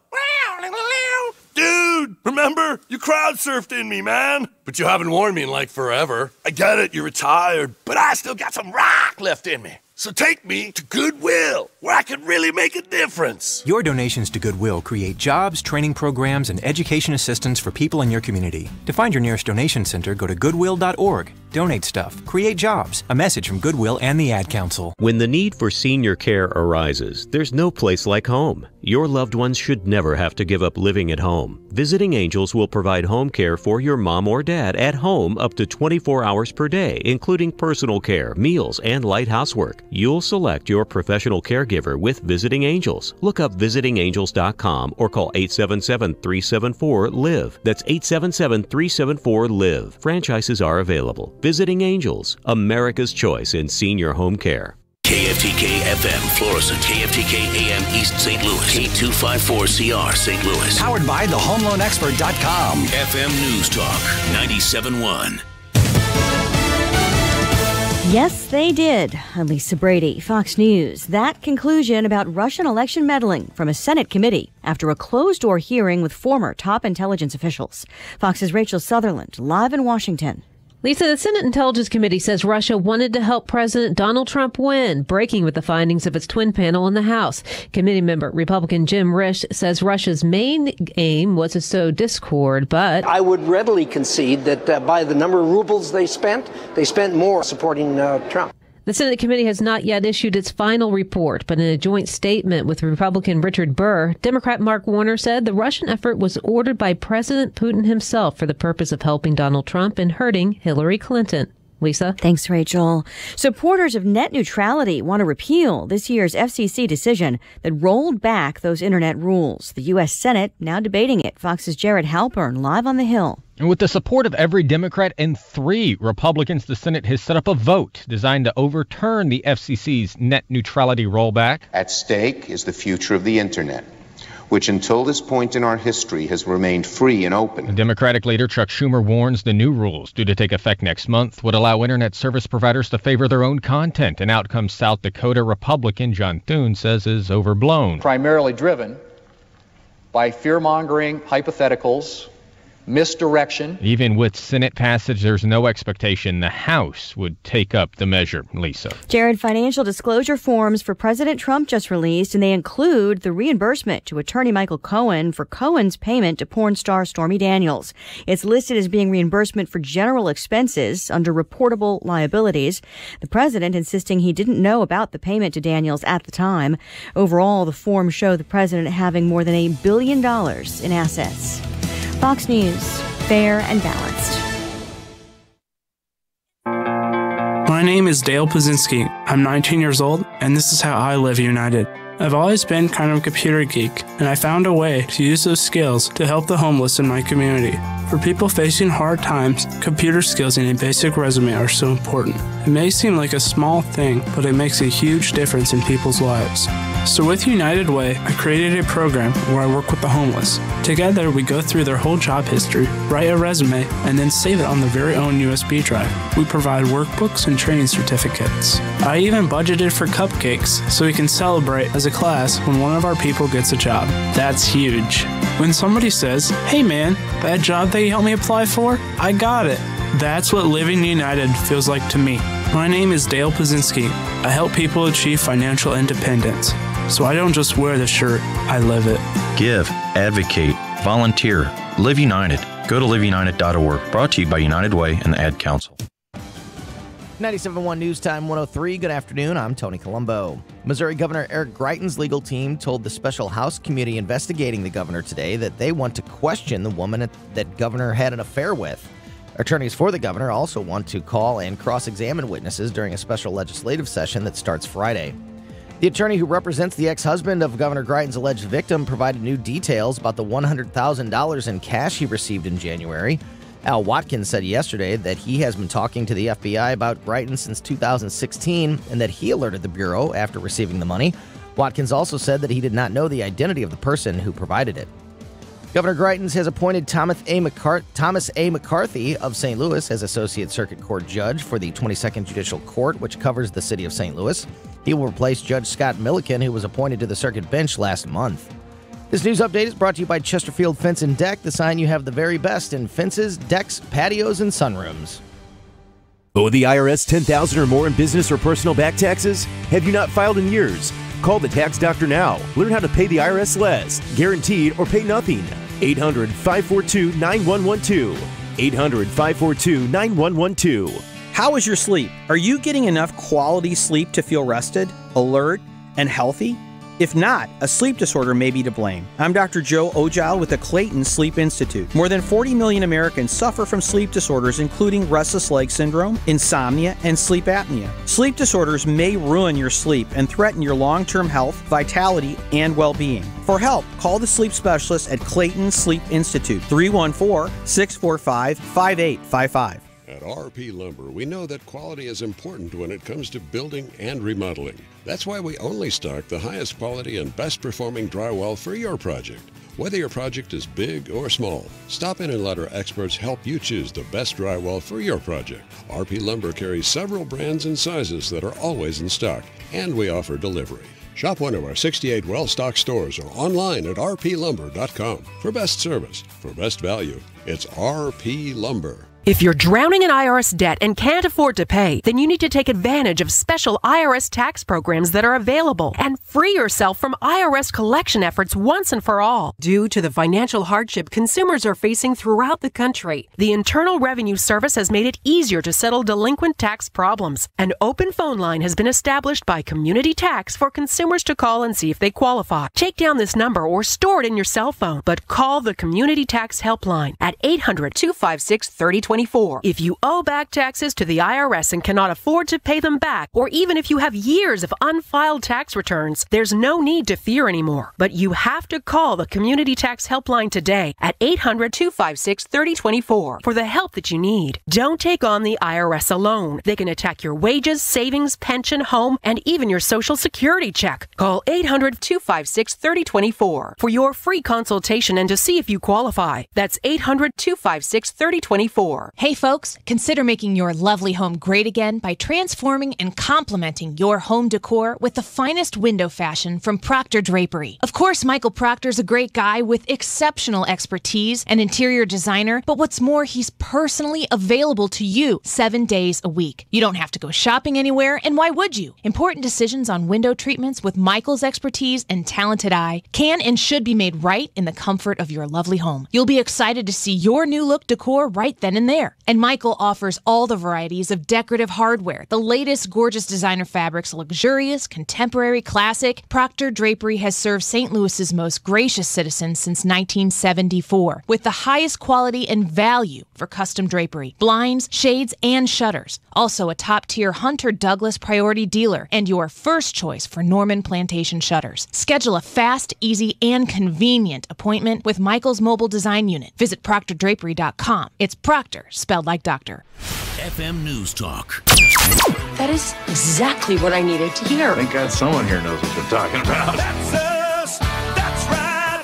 Gotta love this American ride. All right, you need to take the time and get the full picture. Come on, turn the radio on. It's Saturday and I won't be long. Don't get me wrong, I love the ladies. I mean, they rev my engine, but they don't belong in the newsroom. It is Anchor Man, not Anchor Lady. What do you want from me? I'm not America's sweetheart. Goodness sake, kid. Keep your voice down. Your father's listening to the radio. I'm not America's sweetheart. This is the Annie Frey Show. Welcome back to the Annie Frey Show. We're going to speak with John Decker in just a moment about President Trump's meeting with Senate Republicans and also this DACA first appeal hearing that had happened. He's going to give us the lowdown on that. But we were just talking about this Daily Caller survey that was done. Would you rather date a Trump supporter or a convicted felon? And I got a couple calls here I want to get to. Steve, thanks for calling the show. Hey, thank you very much, Annie. It's sure. a blessing to have a conservative voice on the radio. Thank you. Absolutely. My pleasure. I guess, I'm thinking about, the fight for 15 and the wall and health care and the 99 percenters and all these different liberal causes. And I think I fall back to the fact that I think most of their argument is based highly on emotion. Mm-hmm. And the conservatives are much more common sense and, I think those two are never going to meet. And it's like arguing with my 7-year-old the other night who wanted to go out and play in the thunderstorm because he wanted to play in the rain. And he can't get past the emotion and can't see the logic, not because he's not smart, but he's just not capable sometimes of understanding the logic. And I think that's where we are so often in these fights that we see. It's so emotion on their side and so logical and common sense on our side. I think that sometimes conservatives have a problem in appealing to that emotion because I think that that Democrats, political Democrats specifically, have done a really good job of painting conservatives in an emotional, unpleasing light. And the truth is that there is a lot of good in conservatism. There's a lot to offer through conservatism, and we don't ever get around to do that because we spend so much time talking about what the Democrats say that we are, that we never really define ourselves for what we truly are. And I think that you can appeal to the emotion because the liberals that I have that are like personal relationships in my life, they're friends, they're family members, they're very caring people. They're very kind people, but they don't necessarily see the reality of the situation, at least the way I do. And being able to appeal to people who have a very caring heart and say, you know, while this approach that you have may sound great, it's not possible. You can't subsidize everything and help everybody because you have to take that away from somebody else. And the more you take away from the producers, the less you have producing, and that becomes a problem. But I think you're exactly right. The everyday liberal is certainly more emotionally based. We just have to figure out a way to continue to define how good conservatism actually is and try to appeal to them that way. Absolutely. Annie, thank you. Keep fighting the good fight. Thanks, Steve. I appreciate it. There's a huge difference between the Democrats that you meet every day in your normal life, your friends, your family members, the people sitting next to you at a ball game, whatever it might be, and the people who you see trying very hard to polarize what it is to be a Democrat or to be a Republican. We are much more like one another than we are led to believe, which is why the conversation needs to be there, which is why we were talking about this earlier in the week, I think it was, when I was talking about wearing my Trump hat. We're going to talk about a guy who went into a cheesecake factory and was wearing a Trump hat. We're going to talk about that later in the show, too. Looking forward to taking your phone calls on that as well. And what it means to be a Trump supporter today is defined by the left. It's defined by people like Elizabeth Warren, who are very aggressive in the way that they paint Republicans who support this president. And it becomes hard for us to combat that when we get caught up in that rhetoric. This is something President Trump said about immigration, and just listen to this real quick. Recently, MS-13 gang members called for the assassination of New York City police officers so the gang could, quote, take back the streets. They got it wrong. We are the ones who are taking back the streets. We are getting them out of our country by the thousands.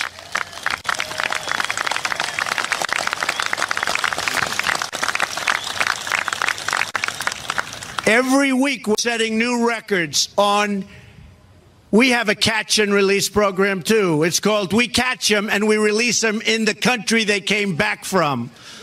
We're getting them out. That was President Trump talking about MS-13 and the catch and release program. Joining us now is John Decker, Fox News Radio. And we have this first appeal hearing on DACA that President Trump is going to be facing. And also the president has been meeting with Senate Republicans on Capitol Hill. John, thanks for joining us. Tell us the developments that have come out of that.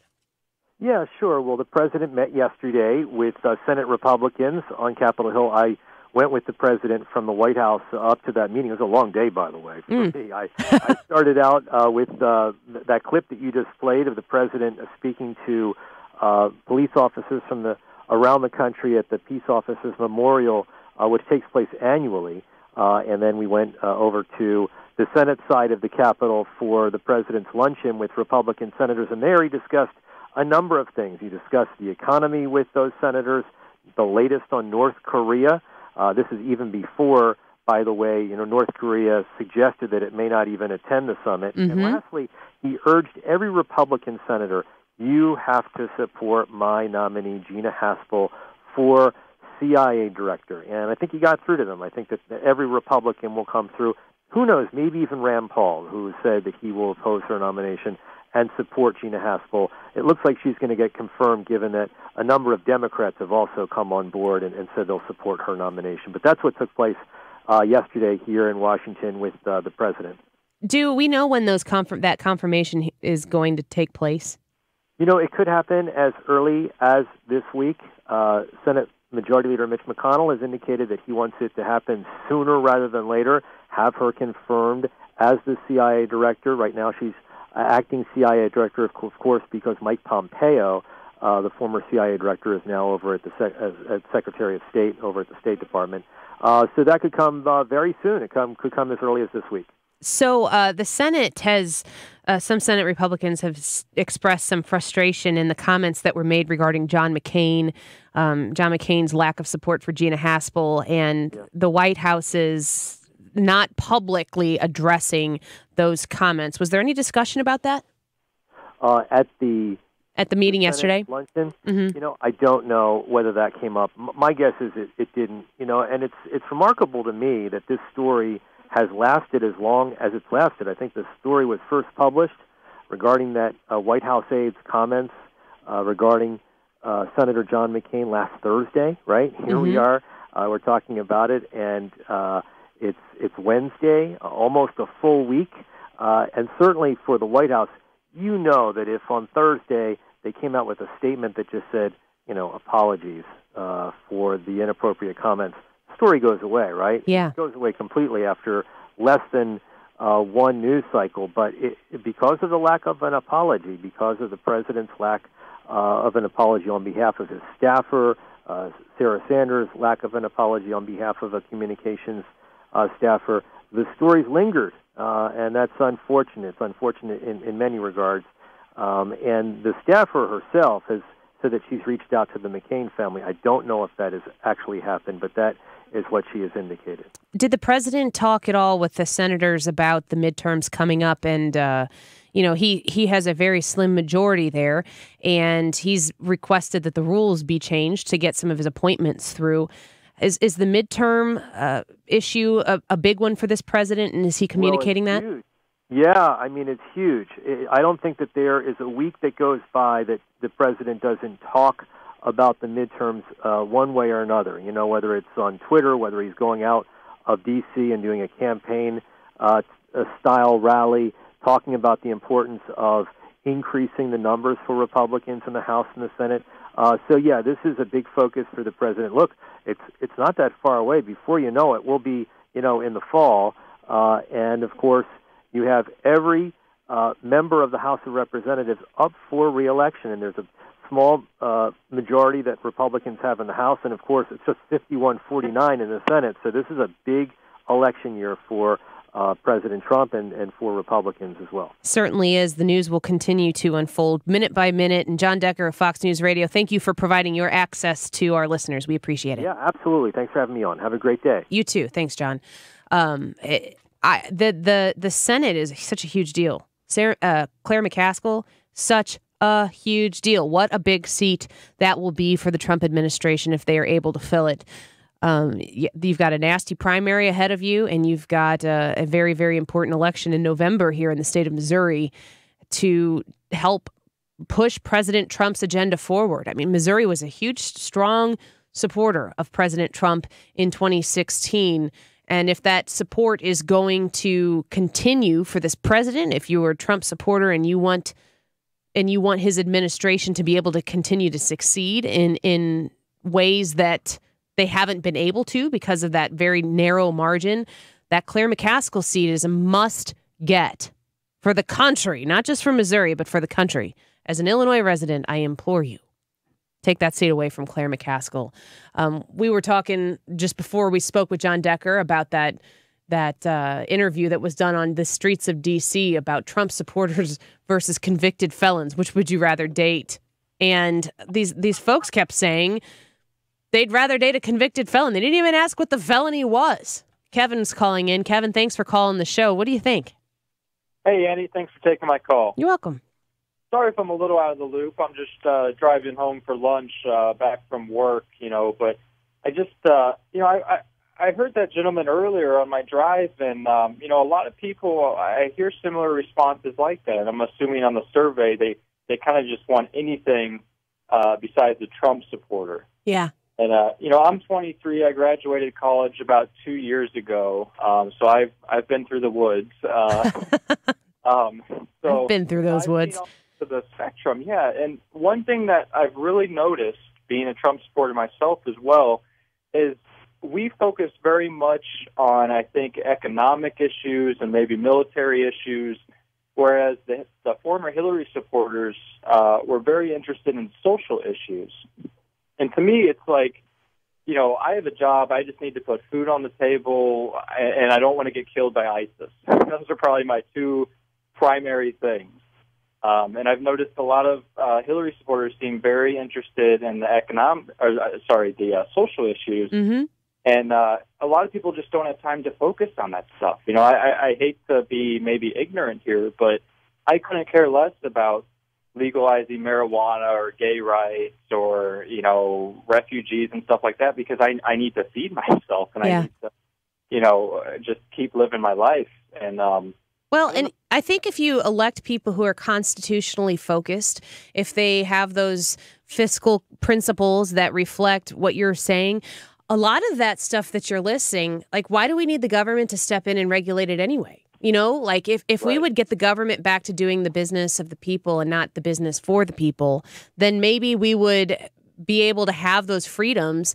And the people, it's a little bit more of a libertarian mentality, but a lot of those things don't need the government's assistance. They actually kind of need the government's removal in order to be enacted. I mean, if every time we need something to get done, we feel like we have to go to the government to ask for help. I mean, that's kind of the opposite of the whole purpose here. I think you're spot on, Kevin. Yeah, I totally agree. So one thing, not to drag this on too long, but I always like to think of that movie, The Hunger Games. Yeah. And how there's the people working in the mines, and I guess it was the different districts. And then you have the elites up there who are, you know, sipping wine and talking about, to me, and not to be too ignorant here, it seems like it kind of reminded me of a lot of liberals who maybe have more money and more disposable income to focus on those other, you know, issues and try and get the government involved in everything while the rest of us are just trying to eat. Yeah. Yeah, Kevin, I appreciate the call. Thank you for listening. Tell your friends. Yeah, thanks, Annie. Keep it up. 23-year-old there calling in saying he just got out of the woods of the university system. I mean, I've been there. Good grief. It is a gauntlet.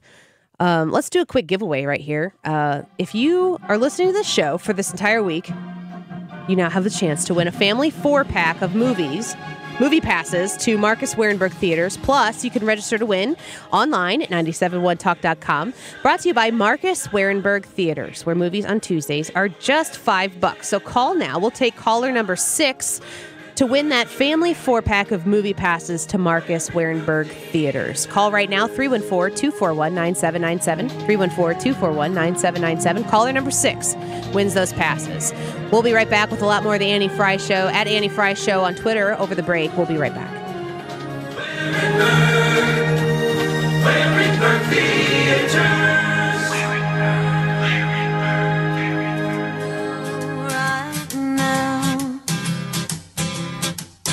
Met a tall, dark, and handsome man, and I've been busy making big plans, but no one needs to know right now. Talk lines are open now at 314-241-9797 or 866-455-9797. You're listening to The Annie Frey Show.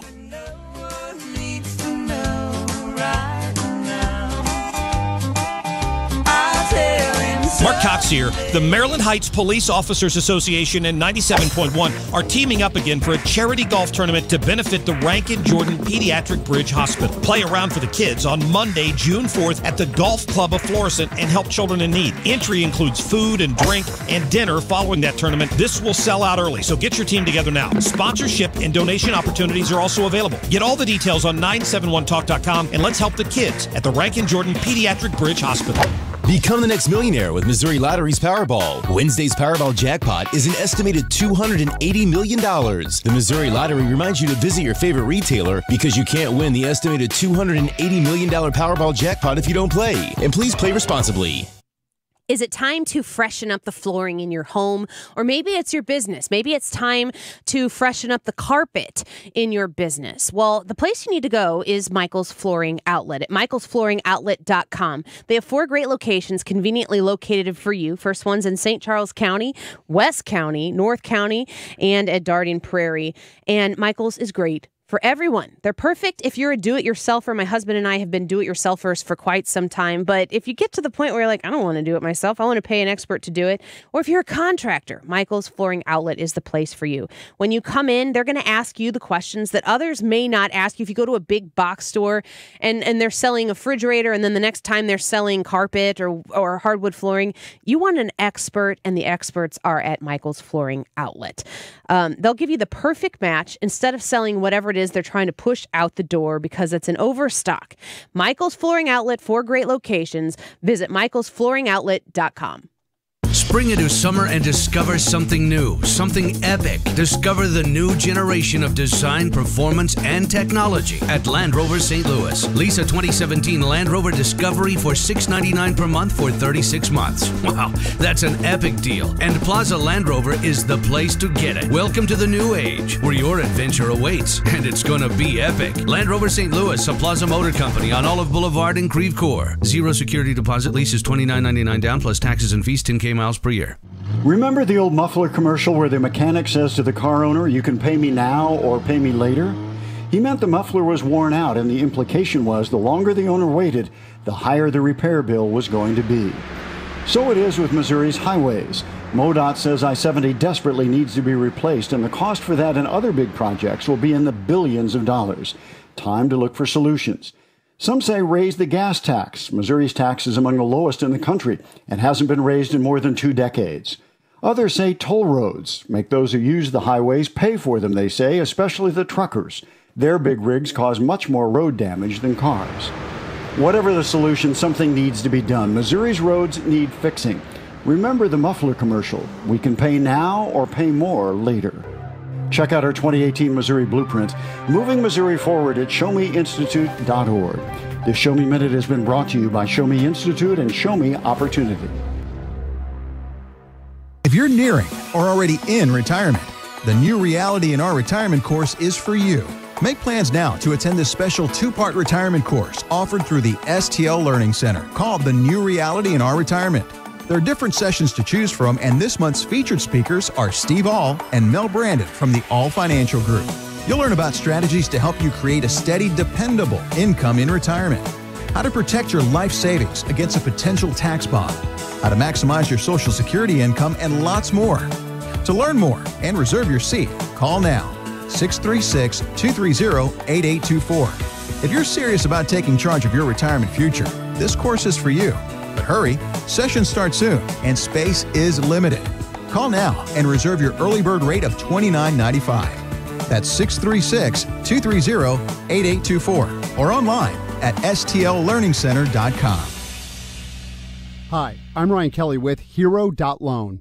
One of your best benefits of serving in the military is the VA loan. Some lenders pitch veterans products other than VA loans because they're better for the bank, not the borrower. That's unacceptable. At Hero.Loan, we close VA loans in 14 days. I pay for the appraisal, and we do all the VA paperwork for you. Apply online today at Hero.Loan. That's Hero.Loan, the only way to VA. The Home Loan Expert LLC, Missouri and Illinois residential mortgage licensee. The Mark Cox Morning Show. Thursday, we'll talk to Speaker Tim Jones about the special session and the governor's situation.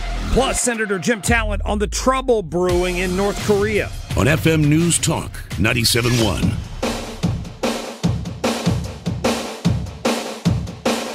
I got my mind set on you. I got my mind set on you. Interact with Annie on Facebook, The Annie Frey Show. Talk lines are open now at 314-241-9797 or 866-455-9797. You're listening to The Annie Frey Show. To do it right, child. It's gonna take time. Whole lot of precious time. It's gonna take patience. Well, it was supposed to be a happy Mother's Day lunch at the Cheesecake Factory down in Miami, but it ended up with a police report. 22-year-old Eugene Joseph says employees harassed, made threats towards him, intimidating his entire family, all because, yes, he was wearing that hat you see right there, Make America Great Again. Welcome back. Did you hear about this guy who wore a Trump hat into the Cheesecake Factory on Mother's Day? And things started to get uncomfortable. We were talking about the Trump hat that Nick Schroer, State Rep Nick Schroer, gave one to me, and he gave one to Mark Cox as well. And I wore it last Friday that I wore it, and I felt uncomfortable wearing it, but I thought, you know what, I should just wear this and see what happens. I felt like people were looking at me, but nobody did anything. Nobody said anything. And I'm sure that the looks that I thought I was getting were probably just completely in my head. But this guy did not have just the subtleties that I thought I was experiencing. There was a little bit more than that. And his name is, how do you say that? I think he went by Eugene. Eugenor? Do you say that? Eugene with an IOR in the end? Eugene. Joseph. Let's just go with Eugene. Joseph. His last name is Joseph. He's 22. I will mention that he does also happen to be a black man, was wearing this on Mother's Day in Cheesecake Factory. It's a Make America Great Again hat, the red one. Everyone's seen those.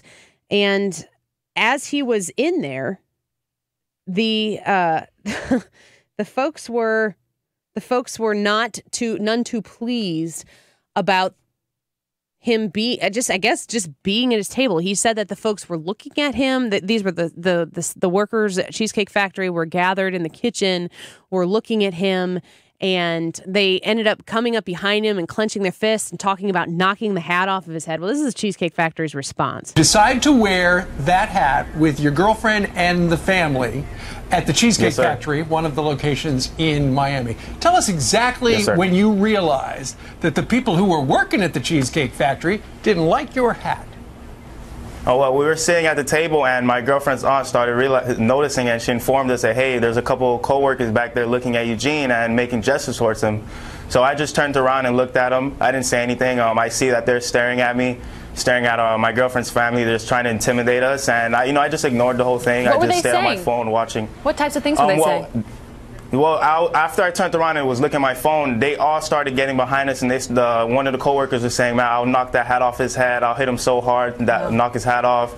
They were clenching their fists, and they were just standing behind me, trying to scare us and stuff. I mean, I wasn't really, intimidated by anything, but my girlfriend's family and everybody, it was just sad. Everybody was disappointed. Mother's Day was completely ruined. What makes the country so great is we can wear shirts, we can wear hats that we support, and you clearly support President Trump. What do you like about him?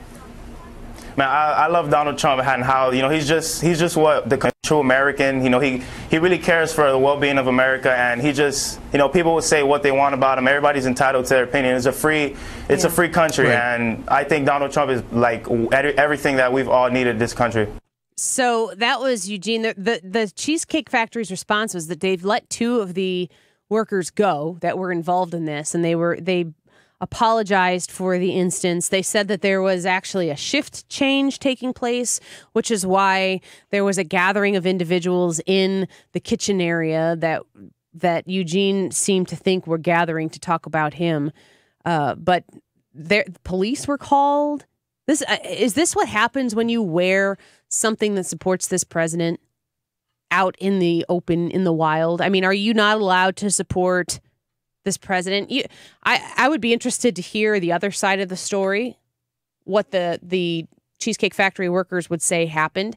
You don't know whether somebody was being provocative with it, but we've talked about the implications of wearing anything that supports the president.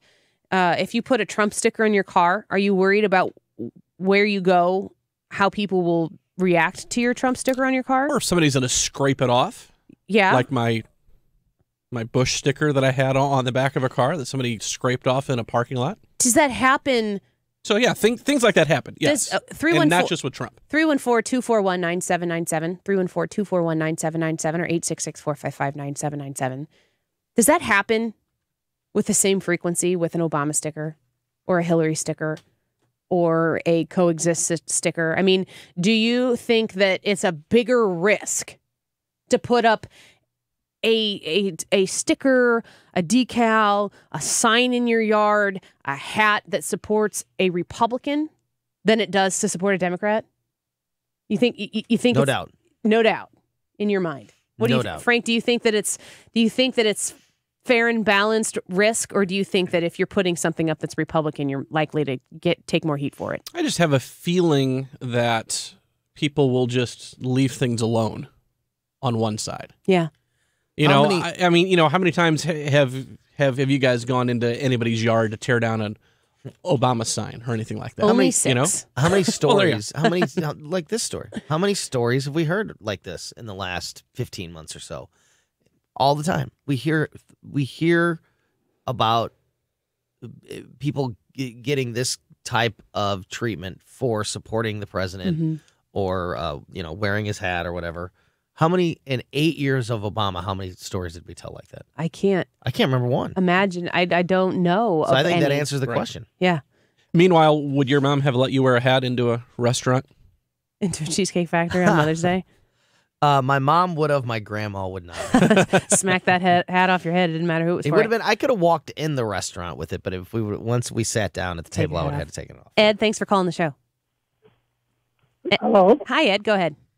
Yeah, I recently just came back from Florida, went to Disney World and Clearwater Beach, and I've been wearing a Trump hat and Veterans for Trump shirt since he announced running, and I have Trump stickers on my truck.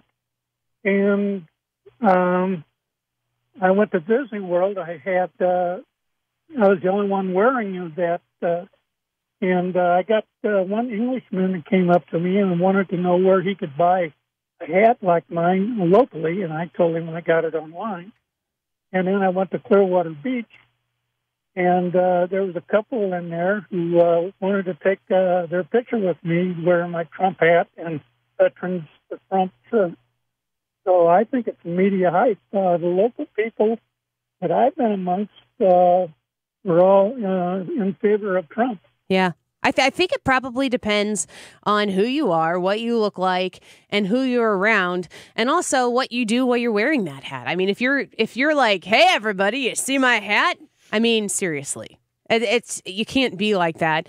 But if you're just Joe Schmo wearing your hat or wearing a T-shirt or whatever, I don't know. I think it might be a little unfair. We're going to take a quick break here, and Todd Pirro, Fox News' Todd Pirro, is going to join us. And there's a big controversy out there right now. Laurel or Yanny? Do you know what I'm talking about? You probably do if you heard the word Laurel. We'll be right back at Annie Frey Show on Twitter. Stay tuned. Todd Pirro coming up. But it's going to take money, a whole lot of spending money. It's going to take plenty of money. Find the podcast on demand and more at 971talk.com/Annie.